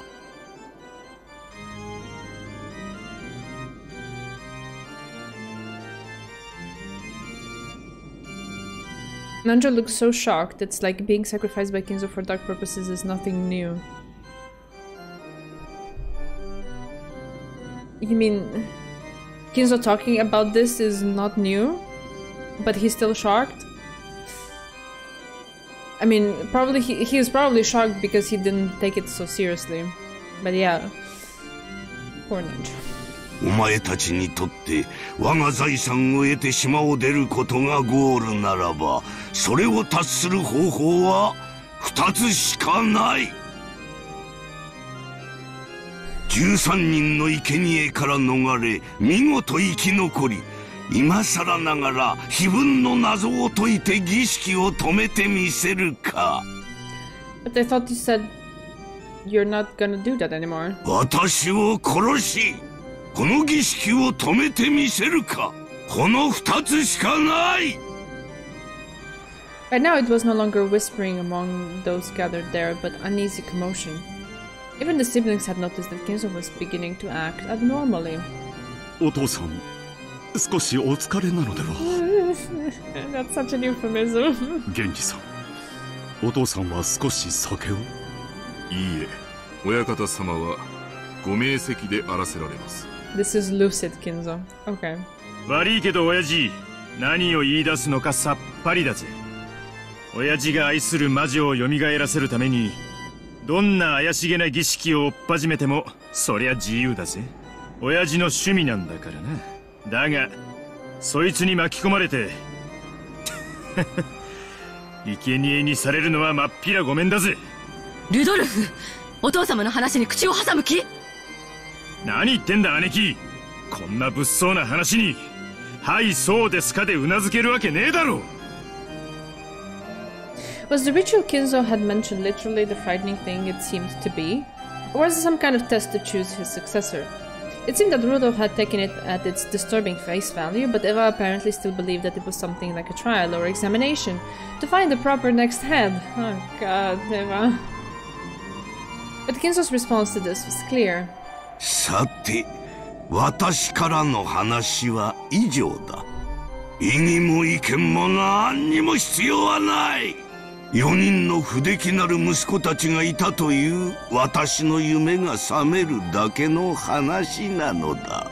お前たちにとってこれより目の前で起こることはまさに夢、幻、あるいはこの世のものと思えぬ理解に及ばぬ世界だろう。しかしそれこそが我が現実。お前たちという出来の悪き浅い夢は今こそようやく覚めるのだ。さあ、もうゲームは始まっているぞ。これだけいては誰から命を奪えばいいものやら。さらばだ、出来の悪き息子たちよ。そして生涯でただ一度、そして最後に私の儀式のために役に立て。いでよ、ペンドラゴンの記念兵たちよ。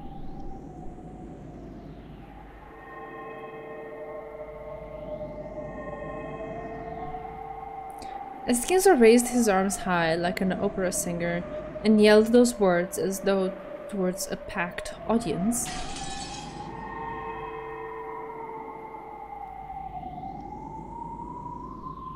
the air shattered like glass and the figures of 3 people who hadn't been invited to this island appeared regardless. シエスタ45、ここに。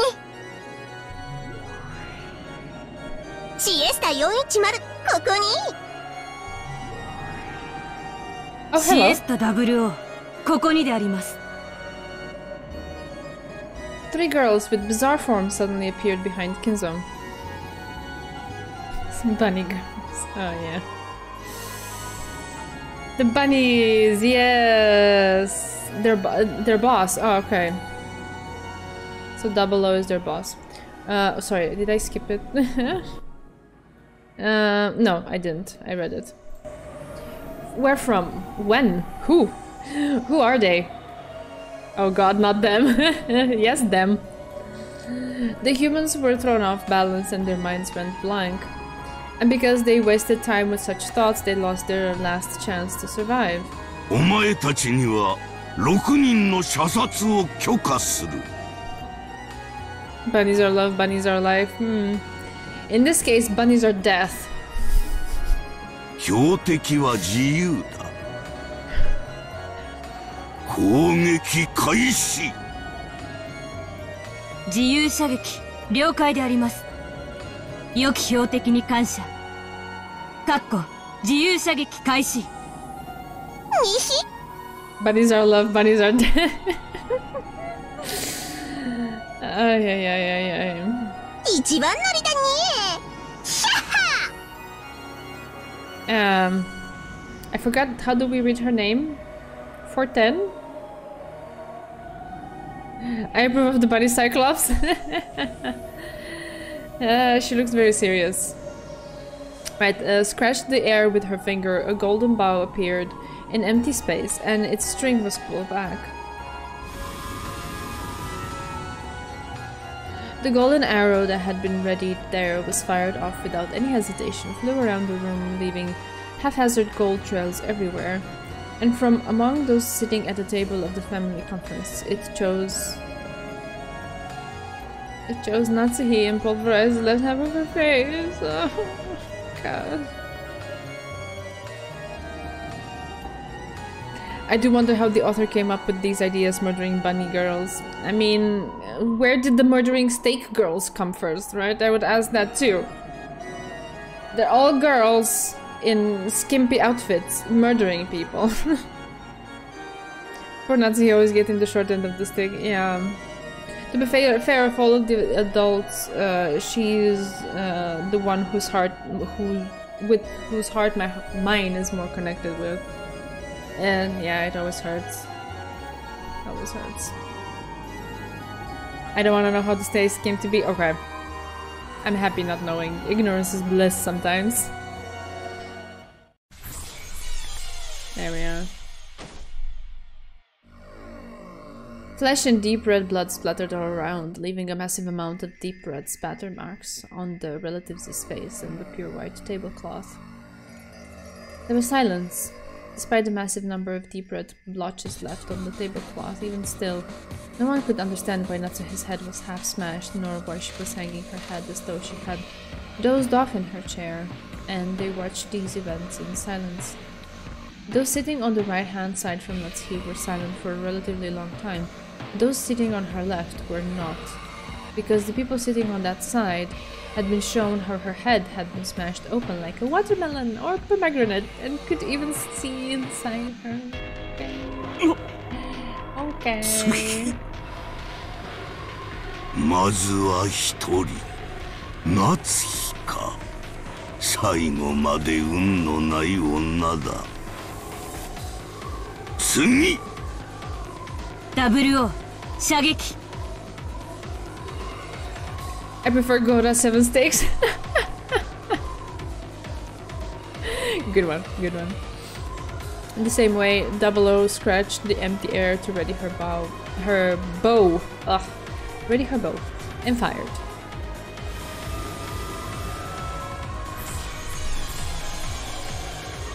Just like the golden arrow Forten had released, it flew around and round at high speeds, drawing a convoluted trail, after which, as he looked at Natsuhi in shock, it smashed half of Rudo's head in the same way, killing him instantly. This time everyone did not stop thinking altogether. They realized that a terrible murder had been carried out right in front of them, according to Kinzo's words. And they understood that Kinzo would probably kill again.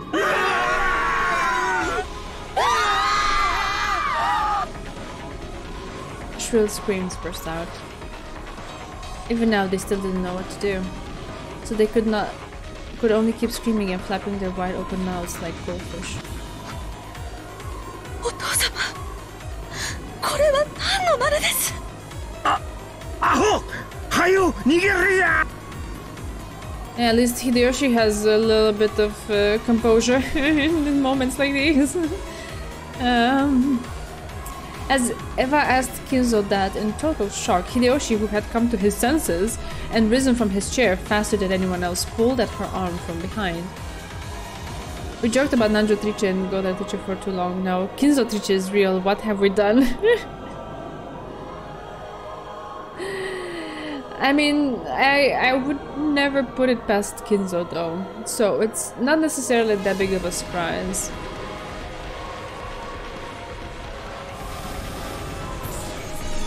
It would break my heart to see Nanjo though, in the situation like this out there. Oh no, why? But I knew from the start that if I made a connection with the character, I would also have to add on to it at least until things started to become a bit clearer as to what is happening, that it will always come with the caveat that probably there is a possibility of that character turning around to not be what I thought they would be, or yeah, to have a moment of completely breaking my heart later on. And still, I decided that for my own enjoyment, I'm not gonna keep myself from having feelings. And so I'm attached to some characters, but I know, whenever I say something good about a character, it comes with this fine print. So it's okay, let's just see what happens.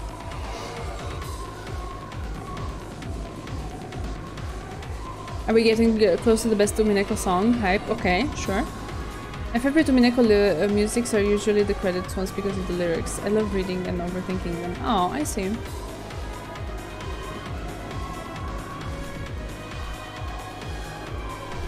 I see. So, Merciless Fate's choice for the third sacrifice was Hideyoshi. Wait. Just like the two before him, half of Hideyoshi's head was neatly smashed, and the right side of his head, which happened to be facing that direction at the time, was blown away, chunks of its contents thrown everywhere like a watermelon or a pomegranate. Okay, we've read this. Okay, we don't need all this descriptive and the visuals, and we're good. Still holding Eva, Hideyoshi toppled backwards and fell down. Still held by her beloved husband, Eva fell over backwards with him. Oh god.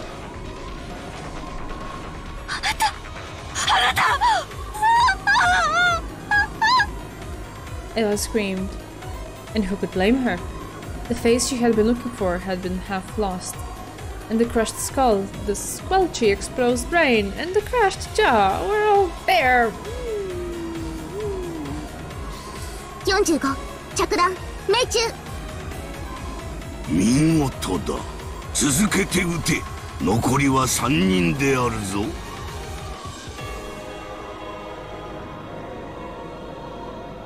My passive effect is whenever I like a character, his chances for downfall increase to relatable. Yeah. Yeah, I accepted it from the beginning that it comes with that. That's what it is. お父さん。これは何の真似です。 Kraus stood up forcefully and was about to rush Kinzo when Double O blocked him. Despite her slender-looking body, she held back Kraus's body with just the palm of her right hand. He still tried to resist and attack Kinzo, so Double O lifted Kraus up by the collar and twisted into his Adam's apple with her thumb. Ooh. It seemed to be very painful, and Kraus was overcome with agony.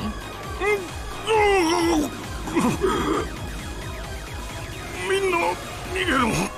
警察を救急。はあ、早く。皆さん逃げましょう。逃げるんだ。 Nanjo's sharp words finally broke the spell that had been holding them down in their chairs. As Goda and Kumasawa made a mad scramble to escape from the dining hall, Oh, 410 teleported to that spot blocking the way. Please remind me if I'm reading it wrong, because I still don't know.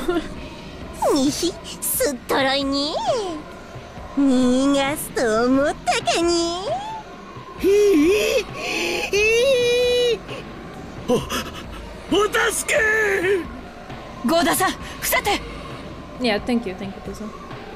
I guess I'll say that. I believe in Japanese they say 410, but it's a bit long, and at some point we had the debate, like, in English people say 410, I think. At least that's what my memory tells me, but I don't trust it fully, so that's why I'm asking you to double check. At the sound of Kirya's sharp voice, Goda, in a state of complete confusion, ducked. Then a burst of air rushed above his head. Kirya had taken a big swing with a chair to mow 410 down. Yes, please, more Kirya badass moments, I live for them. But 410, still wearing a contemptuous expression, easily caught that widely swung chair with one hand.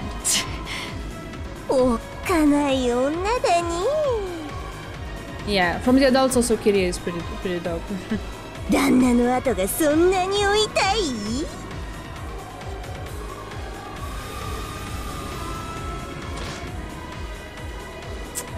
From the sleeve of the arm that she had used to catch the chair, something like a shining golden snake appeared, coiled itself around the chair, and with a huge crunch burst it into splinters. It was a fearsome power, far stronger than any vice.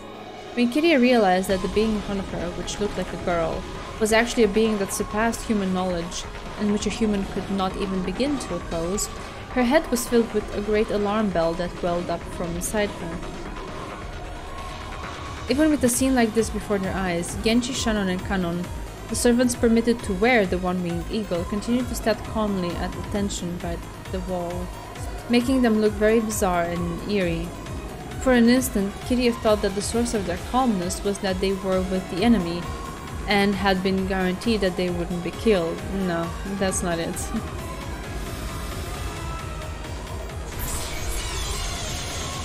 But no sooner had she thought that than the sight of Genji's face was blown away before her eyes. Genji-san! 45! 着弾命中！ほほう、源氏め。これは運が悪い。安らかに眠れ、我が友よ。そなたの死は無駄にはならぬぞ。我が愛しき魔女復活の重要なる13の鍵の一つとなるのだから。The half of Genji's expression that remained was as indifferent as ever. He tilted, fell in a heap, and sent a blood-red splatter orbed across the floor. Genji-sama. 僕たちなんて所詮は魔女の駒なんだ。所詮。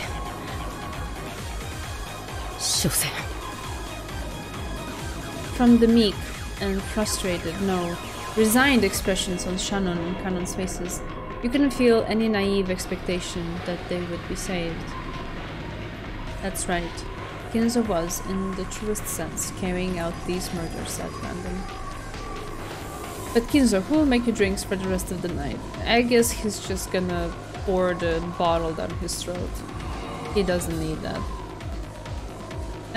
In the truest sense, he was killing like it was a game to see who would be saved and who would be killed. さて、次は誰を狙うかに。Horten looked at Kirya for a second. In that second, Kirya prepared for her own death. But once she had readied her golden bow in midair, Horten looked at someone else over Kirya's shoulder. So, as shameless as it was, Kirya sensed that she had been saved. But who's over her shoulder? Isn't it Rudolph, maybe? I forget exactly how they were sitting at the table. I know it was this weird thing of status and the highest whatever. But I completely forgot what the order was itself. Again, an ugly sound of something cracking and exploding rang throughout the room. Who was it this time? When Kirya turned in the direction of the sound. Oh, it was Eva. She saw Eva collapse onto her husband's chest, gushing blood like a fountain. Of course, her face was half smashed, just like her husband's. Horton had mercilessly targeted Eva as she clung to her husband's body, sobbing. 兄さんを離して！兄さんを離しなさい！もうやめてお父様！こんな残酷なことはもうやめて！逃げろ、ローザ。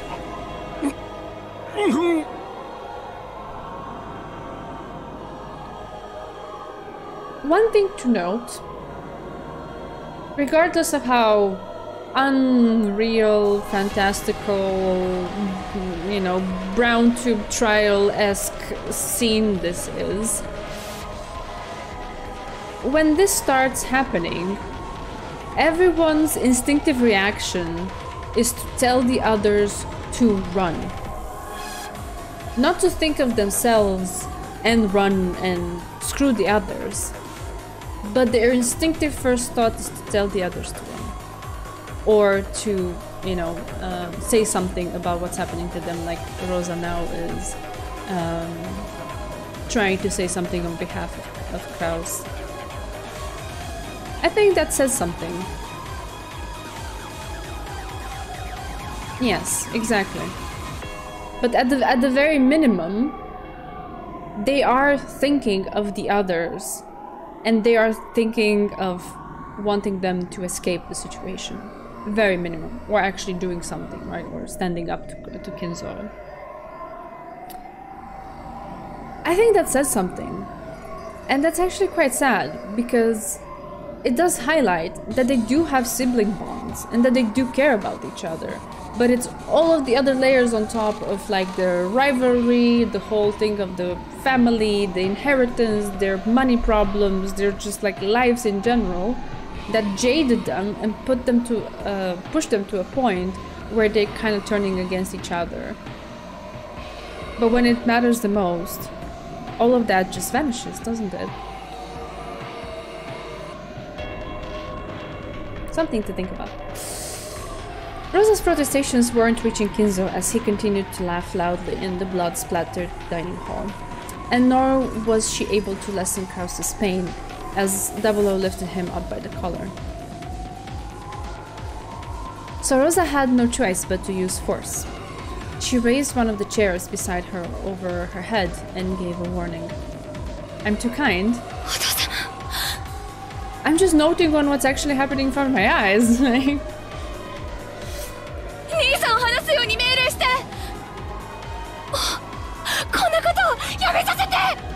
できぬな。それを望むならば、お前の自らの力で阻止するがよい。自らの運命は自らの手で切り開け。常に誰かの背に隠れ、怯えてきたお前に宿る人生最後の国旗を見せてみよう。ははははは。お父様。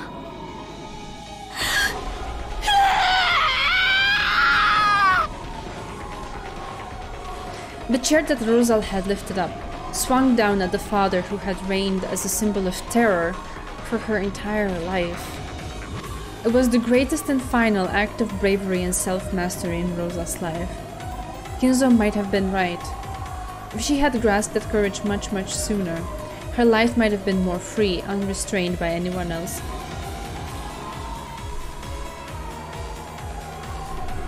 He can be right about that. They all have flaws. They all needed to get a grip on their own lives. I can agree with that.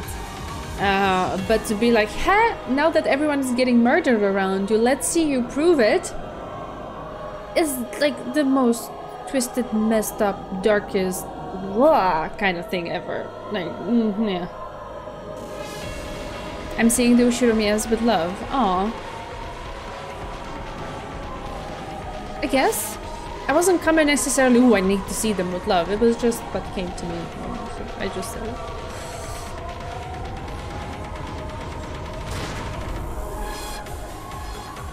Then a loud bursting sound. The sound of Rosa's chair fiercely hitting Kinzo. It was not. We're doing Yoda speak now. Still lifting up the chair, she neatly lost half of her head and fell with a thud. While still holding Kraus up with one hand, Double O had stuck her other hand out towards Rosa. The golden snake released from that arm had constricted Rosa in a helix and chewed a hole through her head. 防衛射撃。資金団の無礼をお詫びするであります。構わん。ん？これで6人であるか。はい、ゴールドスミス卿。これで6人であります。Lord Goldsmith. Interesting. After declaring this with indifference, Double O let go of Kraus, who she had been lifting up this whole time. 第一の番の生贄はエヴァにルドルフにローザ、夏日、秀吉、そして源氏であるか。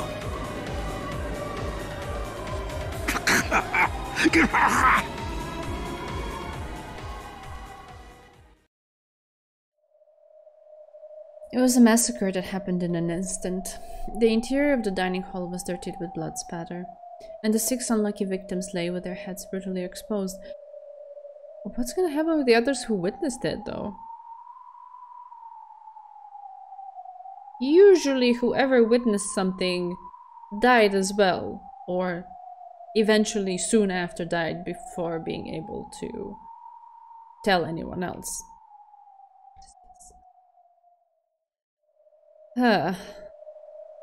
Fittingly, it was Kinzo's abnormal laugh alone that echoed in that abnormal space. Yeah, いよいよに幕を開けたぞ。ベアトリーチェを蘇らせる儀式の始まりだ。運よく第一の番を逃れた者たちに我が友人たちを紹介しようではないか。いでよ、我が友よ、ロノエ。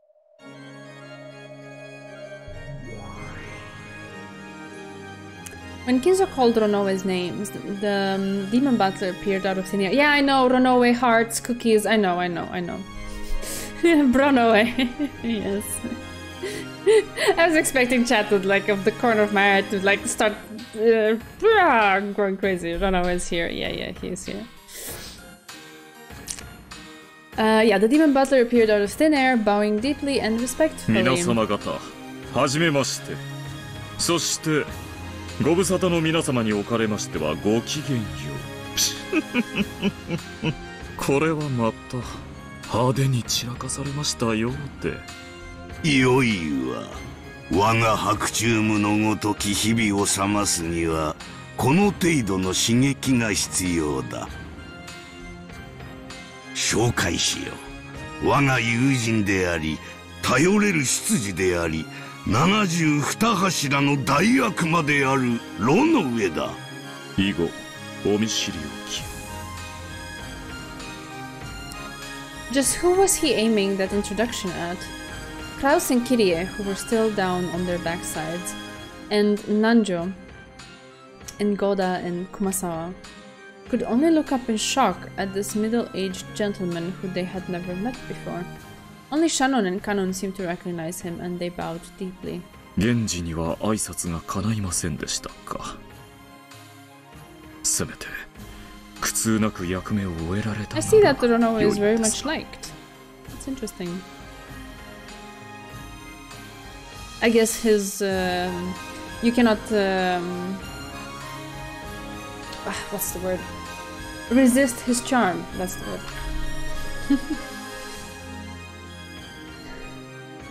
頭部直撃弾にて即死でした。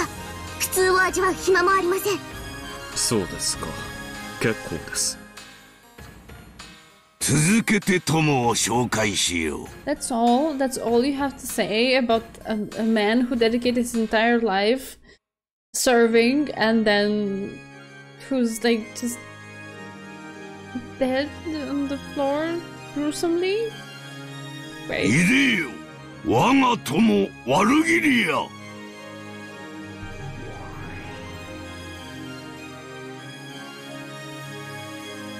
I certainly can't resist Bruno's attraction field. I mean, just listen to that VA. The VA is great, but still.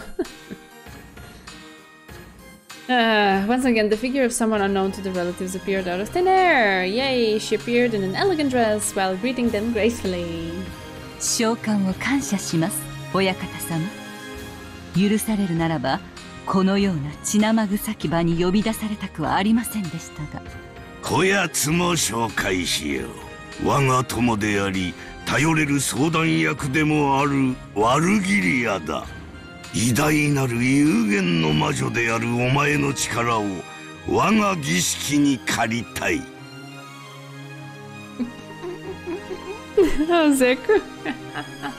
その力を貸せ。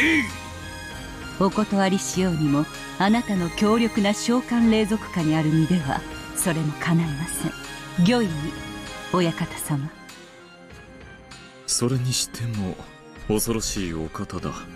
シエスタの姉妹兵を3人も召喚し、私に加えさらにワルギリア様までも召喚せしめるとは、召喚という能力においてのみとはいえ、お嬢様をもはるかに上回るとは恐ろしい。後ろ宮の地に戦慄を覚えます。ベアトリーチェ復活の儀式を執り行うために、私は召喚師としての全てを尽くすだろう。まだ足りぬな。この度の儀式の完璧なる遂行のためにさらに召喚しよう。ペンドラゴンの記念兵にロの上にワルギリア、まだ呼べるぞ。我が魔力ならまだまだ呼べる。我が召喚に応えよ。72柱が一人、ガープよ。Okay, this is new. ガープをあれまでも権限できるというのですか？さらにこの島の侵食が進んだということでしょう。Corrosion? 私たちが権限できていることです。今さらどんな大悪魔が呼び出せたとしても驚くには値しますまい。もはや六軒島は完全に異世界に飲み込まれているということですか？彼が屈服しないと良いのですが。前回たっぷり入れ知恵をなされたでしょう。 Are we talking about Battler here? この程度では今さら屈服しますまい。おそらくですがね。 They're talking about Battler. さて、私たちはこの舞台を楽しもうではありませんか。今回の主人公はどうやら親方様のようだ。お嬢様とは一味違った脚本に期待しましょう。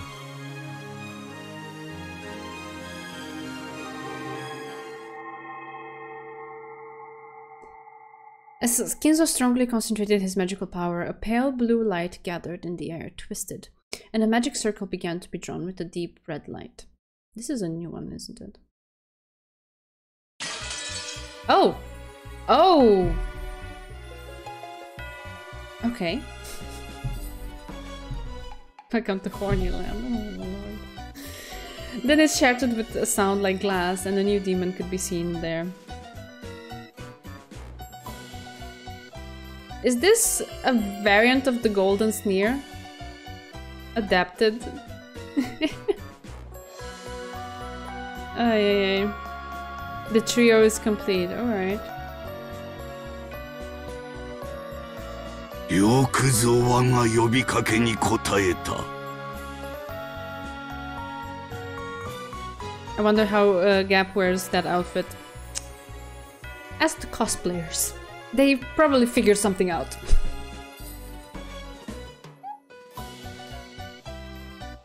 Yeah, it's a variant of it. It's called Happy Maria. Okay. I am glad to see that you answered my call. Yeah. I'm sure you're glad to see that. Everyone is. すごいところに呼び出されたものね。この血まみれの部屋を掃除するために私は呼び出されたのかしら？ Lots of tape. Yeah, probably. ゴールドスミス。The literally devilish woman, wrapped in a gaudy, ominous costume, looked at the horrifying scene, which should have made her cover her eyes, and her mouth twisted into a grin. そのためだけにあなたを呼び出すとしたら、それはまるでカシミヤのマフラーで雑巾がけをするようなものですよ。お久しぶりですね、ガープ。あなたのような大悪魔がとうとうこの島に現れてしまうなんて、いよいよこの島も幻想に沈むのでしょうか。部屋の惨状よりもこの豪華キャストの方が驚くべきね。シエスタ姉妹が3人もいて、大悪魔ロの上に大魔女ワルギリアに私まで。これは何事？ここはパンデモニウム？地獄の演奏会でも始めるつもりかしら。なるほど。そこで指揮棒が震えるのはあなたぐらいしか思いつかないわ、ゴールドスミス。そなたにはベアトリーチェを蘇らせる我が儀式遂行のための進行役として協力してもらう。我が召喚契約に依存はないな。依存も何も。天下の大魔女ベアトリーチェを刺激した伝説の大召喚師ゴールドスミス教の召喚霊族に私が抗えるわけもない。協力はするわよ、もちろん。見合ったお題もいただくけどね。で、最初の仕事は？第一の番を免れた間抜けどもを捕らえよ。幸いにもここにはまだ7人いるではないか。南條にシャノンにカノン、ゴーダに熊沢、キリエにクラウス。I wonder how long it takes to make her hair into drills like that. ほう、この7人をまるまる生贄に捧げればちょうど13人だ。第二の番以降を実行するタイミングが訪れるまで生贄の檻に放り込んでおくがよかろうが。カシミヤの雑巾がけね。了解したわ。Very ReZero Beatrice-esque. Ah, yeah, right. Right, you're right. As Gap shrugged her shoulders, she looked at Kraus, who was still down on his butt. She glared. Then she snapped her fingers and Kraus was swallowed up by the floor, as though a round pitfall had opened up there. There was no hole in the floor, but it had certainly looked as though Kraus had been swallowed up by a hole and disappeared. Searching for her next prey, Gap's gaze crossed Kiria's. She snapped her fingers. Kiria jumped back as though repelled. Her instinct was correct, because in the place where she had been until a second ago, a round, jet black hole had appeared, the same kind that had swallowed up Kraus. However, before she could catch her balance, another pitfall appeared and swallowed her up. Even Kiria had no way of eluding Gap's capture.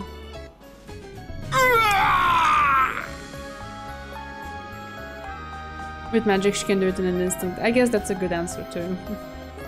Snap went her fingers once again, and a shocked Nanjo disappeared into the floor. Yeah. Another snap of the fingers.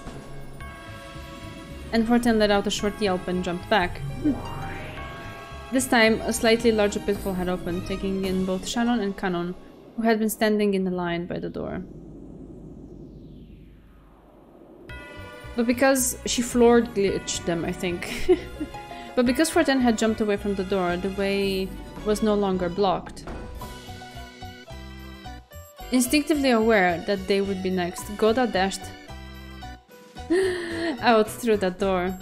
Of course, Kumasawa too was hot on his heels and ran off at lightning speed. As Gap snapped her fingers over and over, round, jet-black pitfalls opened one after another behind them, chasing them. However, they did nothing but drive the desperately fleeing pair forward and couldn't swallow them up. I mean, he's trying, you know, can you blame him? I don't. Goda and Kumasawa escaped in a matter of seconds. 鈍ったわ。二人逃がした。ご安心を。逃走目標を補足中であります。データリンクよし。にひ狙撃しますか？いいえ、それは許可できませんよ。貴重な生贄です。親方様の許可を待つように。大ゴールドスミス卿、指示を待ちます。第二の晩の訪れにはまだ早いと我が魔力の源泉がささやいておるわ。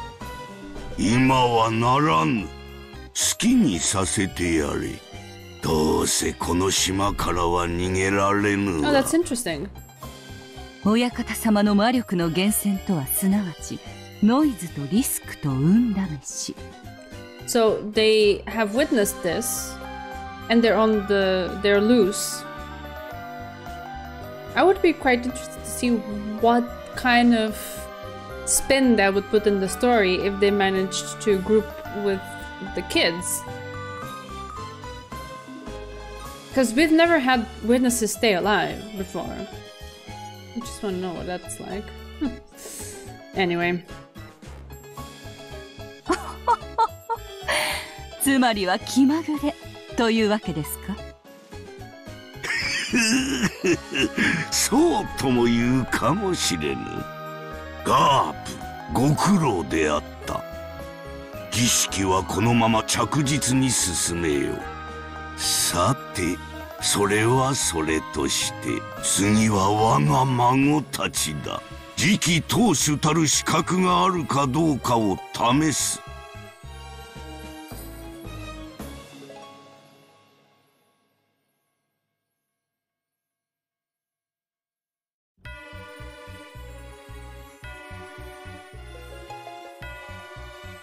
はてさて、どうやってその資質を確かめたものか。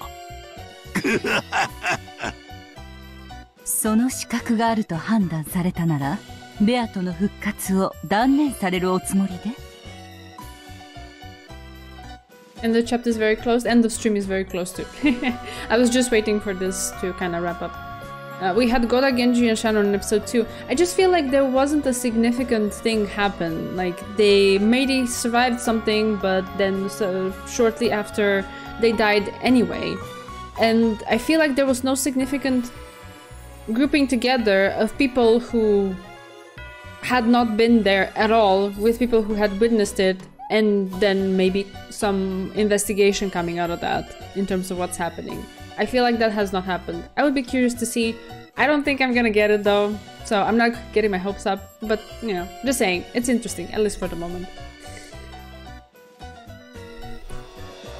無論だ。にもかかわらず試す。女の身にはわからぬであろうな。この矛盾、我が狂気など。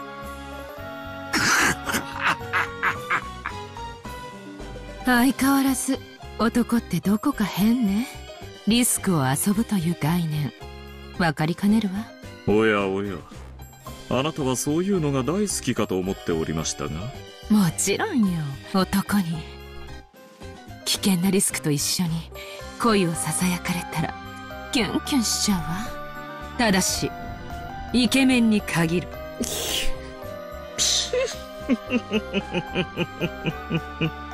お静かに。死後は慎むように。実にかしましい奴らだ。だが少なくとも退屈はせぬ。これだから召喚は愉快なのだ。そなたらには我が儀式のノイズとリスクの天秤の片側を担ってもらうぞ。その働きに期待している。Six brutally murdered corpses lay in the dining hall, which was tarnished by a red and gruesome decoration. By now, it was impossible to imagine that 13 people had been sitting here in an orderly manner just moments ago. Kinzo lined up the demons of renown and their subordinates, loudly declared the beginning of an overwhelming night of mass murder, and swore to himself that he would certainly revive Beatrice and open the door to the Golden Land. 待たせたな。これにて第一の番。いよいよ開幕金蔵め、相変わらず派手を好む男よ。付きまとわれればしつこいことこの上なき男も、舞台の上ではこれほどまでに映えるというのか。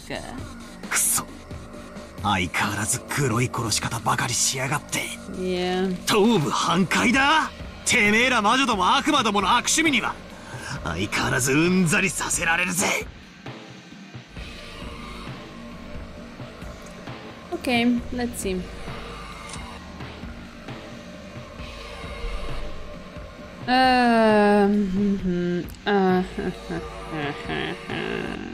Here. 00, a weapon of the Sisters' Cavalry which serves Pendragon. 00 has the position of their calm and composed leader. However, that is merely the role that was sought of her. Her true self is far more of a weakling. Oh. 00 excels in reconnaissance? Yeah. And as a vanguard, and has enormous power to bring the enemy under control during encounters. However, her excessive power level has been criticized as inhumane, and it is not rare for her to be lynched and abused upon surrendering on the battlefield. Her one eye tells of this without words. Interesting. And Gap, one of the 7 great demons, she is also Beatrice's friend. Grants the power of teleportation as the mage requests it. She uses this wonderful power only for pranks. As one should, I guess. If they're a witch. Her favorite trick is hiding keys in bags on busy mornings. However, this power of hers is an ultimate weapon that risks delivering the lethal blow to a locked room mystery. I see what they mean, okay. Her queen bee-like strikes would probably penetrate all famous detectives and make them surrender.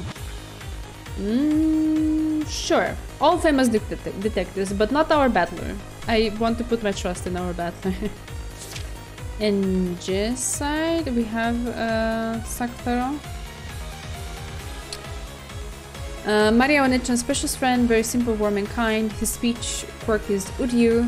I remember Maria Onechan used to say it a lot too. Alright. There we go. 頭部半壊。なるほど。これまでのゲームで一番理想的な殺し方がこれだと気づいたわけね。理想的? Ah, you want me to read Maria too? Sure. Maria, the witch of origins, whom will live for the next 1,000 years, possesses the motherly magical power to give birth to one from the Sea of Zero. Didn't we read this? At a glance, her magical power is weak. However, Zero will never become anything but Zero, no matter how it is multiplied, but the one she gave birth to will eventually surpass the heavens. Protected heavily by Beatrice, who understands her true value, she is in an alliance with Beatrice.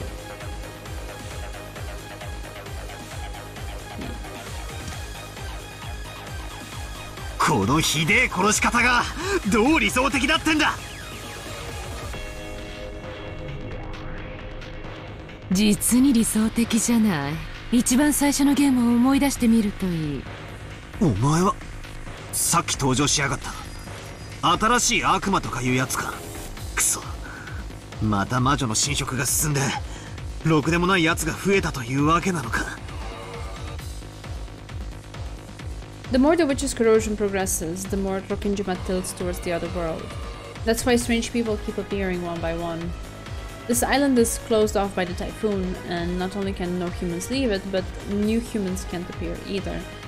But the more the corrosion progresses, the more witches and demons can appear without limit, increasing one by one.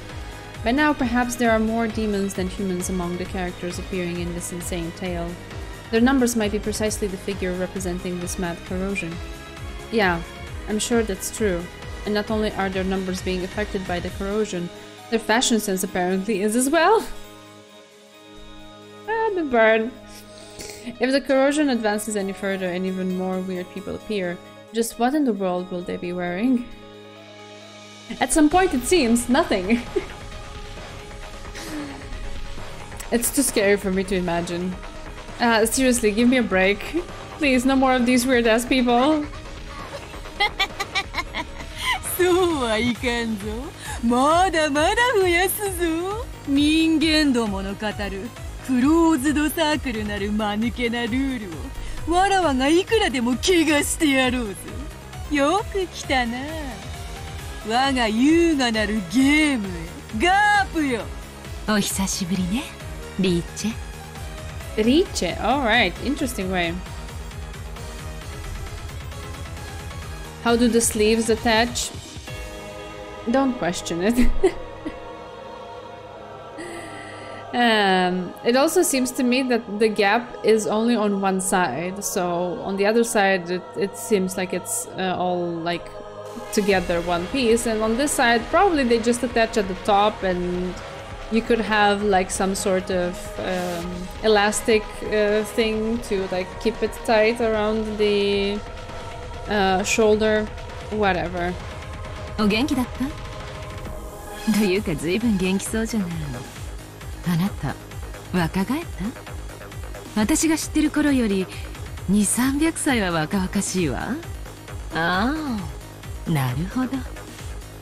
The demon grandfather had summoned and introduced this gap. Took a glance at me.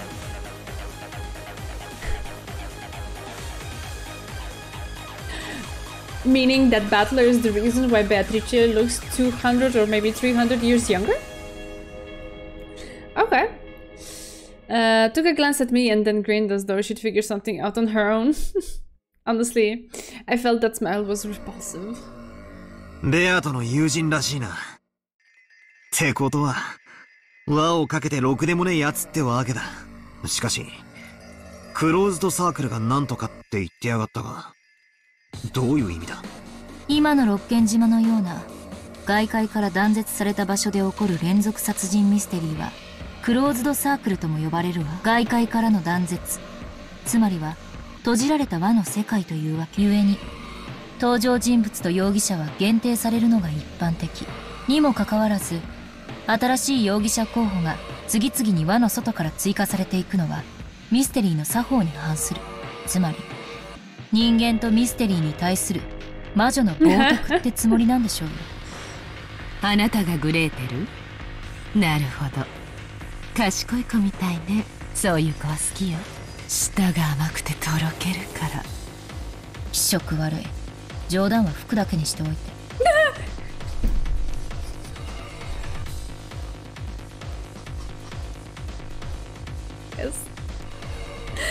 デビリッシュプリティの最新作ジャック・ザ・リッパークリスマスブラッド。人間界の田舎娘には理解できないセンスでごめんね。通気性がいいのだけは理解できたわ。ついでに頭にも切れ目を入れたら？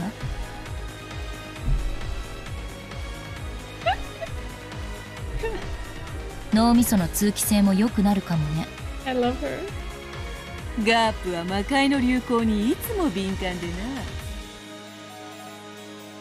しかし今年の流行りも実に大胆だ。I love her sass. わらわも一度ぜひ取り寄せてみるとしよう。リーチにはアリグレがおすすめね。アリス&ザ・グレイブヤード。今度一緒に666にお洋服見に行きましょうよ。たまには魔界にもいらっしゃいな。このゲームを終えたらぜひそうしようぜ。それにしてもリーチの対戦相手のお二人はなかなか可愛いわ。この子なら頭部半壊死体にどういう意味があるか察しがつきそうね。わかる？お嬢ちゃん。さっきこいつは一番最初のゲームを思い出せた。どういう意味だ？言葉通りの意味を。一番最初のゲームの第一の番を思い出して。大人たちの死体が魔法陣の描かれた園芸倉庫の中で発見された時の覚えてる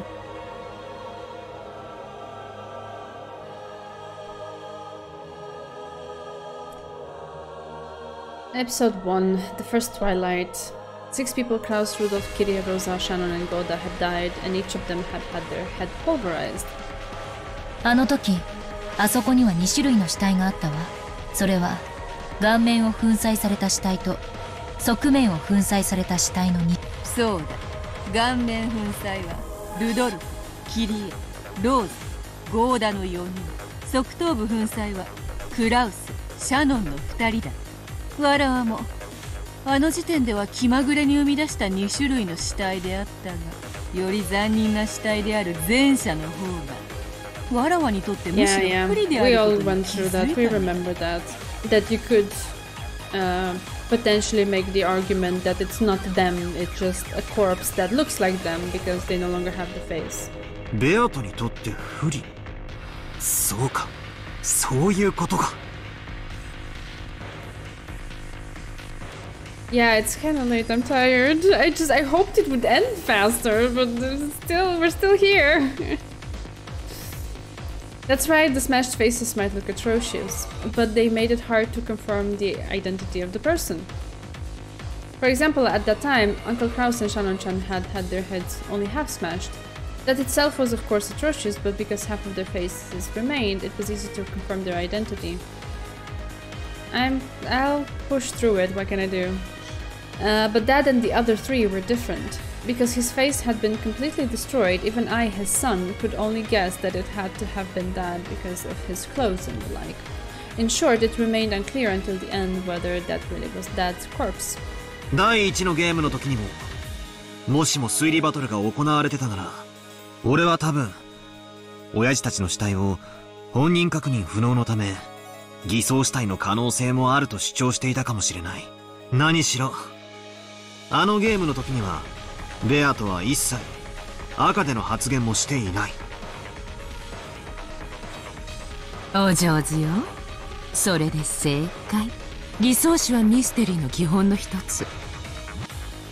たとえ医者に検証させたとしても、犯人とグルを疑われればその結果は信用できない。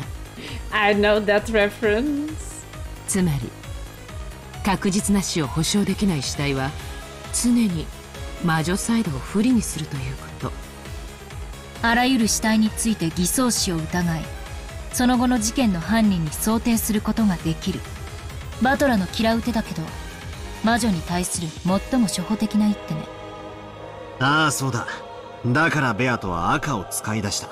赤き真実で完璧な検証を行うようになったんだ。そういうことだ。本来ならばこの第一の番の惨劇に対し、わらわはすぐにでも赤き真実にてこの度の6人の死亡を確定させるところである。しかし知っての通り、今回のわらわの戦法はこれまでとは正反対に赤き真実の兵糧攻めといったところ。 It's fine. It wasn't helping anyway. そなたが反撃の拠り所にしようとする以上、わらわは容易には赤を使わぬ。必要最低限の赤にてたった一箇所だけほころびさせればいい。つまりわらわは究極的に言えば、そなたのあらゆる密室の推理についてそのうちの一つをたった一回の赤き真実にて打ち破散々俺をいたぶってきやがったくせに、俺が反撃に使い出したら今度は引っ込めやがったってわけだ。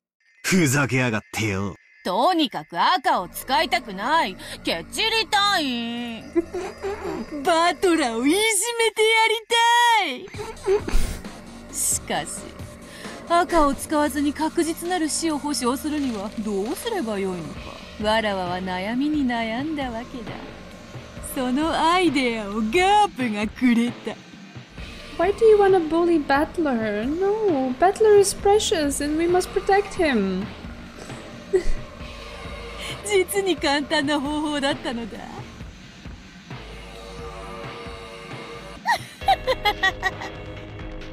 当たり前なことを言ったらリーチがひらめいただけよ。私は誰にでも容易に身元の判別と完全なる死が理解できる死体を用意すればいいと言っただけ。つまりはその2つを合体させたわけよ。身元の判別に必要な顔と完全なる死の象徴である魂の器たる頭部の粉砕。この2つを左右ぴったりきれいに合体させたら、あら不思議。この頭部半壊死体がパーフェクトであるという答えが出たわけだ。お前絶対2色パンとか2色アイスが好きだろ。欲張りな子供市民丸出しだぜ。いずれにせよ、たとえ頭部が半壊していたとしても、現時点では彼らが死んだとみなすべきではないわ。分かってる。ベアトがもったいぶって赤での宣言を拒む以上、全ては疑ってかかるべきだ。Bandler got it. Nice. もちろんシエスタの太もも姉ちゃんたちの魔法殺人だって鵜呑みになんか絶対しねえぜ。本当に慎重になったこと。最初のゲームの頃だったなら何でもかんでも鵜呑みにしてくれていたのにね。好敵手はこうでなくては面白くないというものよ。今は赤がないことを幸いに、自由な想像を広げ、好きに推理を重ねるがいい。一番最後に一番美味しいところでバッサリと赤き真実にて叩き切ってくれよ。 There it is. Chapter finished. We did it. The sweet world of witches. Oh my lord. I have this feeling it's not gonna be sweet at all.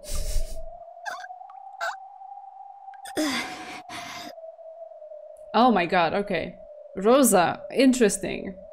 Cool, we'll make a save point and pick it up next time. Ah. Alright.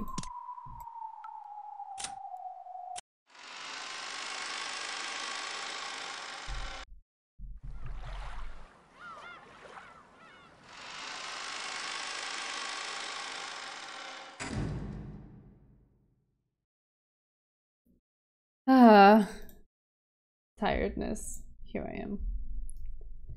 Poof. Yes, of course you can have the Discord link. Give me a second. My bottle is blocking the screen.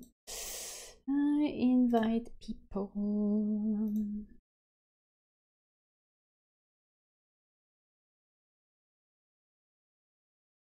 There we go. Big me, yes, big very tired me. Hello. Next time it will be absolutely insane. Episode 4 has no breaks. Ooh, oh lord. Oh goodness. It seems with I mean, it's normal. It's not that I'm surprised about it. The deeper we go, the more insane things get. Every time you tell me, oh, this is gonna be crazy, it's gonna be crazy, and it's just like constantly, this novel constantly one-ups itself, I suppose. Ay. 2 new characters in the stream alone. Yes. I think I said this before, didn't I? I have this feeling that I did say it out loud before. I definitely thought it multiple times, but I have the feeling that this novel is going to introduce a new character like 5 seconds before it ends or something like that. It's just going to be a constant parade of new characters and new characters and new characters. At this point, I'm not surprised anymore. I'm just do my best to roll with it. Yeah. Alright, so this was that. I was looking forward to seeing what the interaction would be when Kinzo finally comes out, and what kind of conversation or debate or whatever the family would go into, because this like would throw a wrench into their entire strategy and the hypothesis and everything that all of their plan that they had prepared to corner Kraus and stuff. And it was interesting, like as a perspective, like, oh, finally Kinzo comes out of the room, what's gonna happen? What happened for gruesome murders? Like, we had a little bit of like Ushiromiya family dynamics, which was interesting to see. And then yeah, we went into the madness. Great, I guess we're back now. And it's only the beginning. I have the feeling we've seen nothing so far. Alright, cool. We will keep going with this. But for now, because it's kind of late, I just want to go rest. Any predictions on how Kinzo might test his grandchildren? I have only one prediction. I will hate every second of it, and I will want to protect the kids with my entire heart. I don't know. To be honest, I really, I can't envision it right now. Because I don't even know how could I begin to predict something that Kinzo would do. He feels so flaky and unpredictable, and you never know in which direction he might go. Because there is a part of me that would think that he might completely do like a 180 from how he was deeming his children worthy or unworthy of the head of the to be the head of the family, and you know, do a complete different approach and surprises or whatever. At the same time, I wouldn't put it past him if he had like the same kind of like tunnel visioned concepts and philosophies of what it means to be successful in life and stuff like that. The very things that Nanjo tried to appeal to him about. So maybe something that Nanjo said would make him turn around and we would see something different, although it's hard to say what that would be. Or maybe it would just be the same thing again, although maybe at the same time the author wouldn't make the choice to do that because that would be boring and repetitive and we would want to see something different. I don't know. I don't know. I don't have, there's no concrete thing coming into my head. It's something that's very hard for me to even, it's hard for me to put myself in his shoes because I feel such a deep, profound disconnect between me and him. I can't like impersonate him and think what he would do. So I'll just sit down and read and see what kind of madness he comes up with next, and then I'm gonna be, oh yeah, of course, that's very Kinzo-like, and roll my eyes. Yeah. For now, it's good night time. Thank you so much for joining me on this crazy thing, and the roller coaster is only getting started, so yeah. yeah, very good times. I'm happy to have you by my side, and I never get tired of saying that I'm very grateful and appreciative of that. So for now, take care, have a good night, have a good weekend, and I will see you again Tuesday as per the usual schedule. Take care.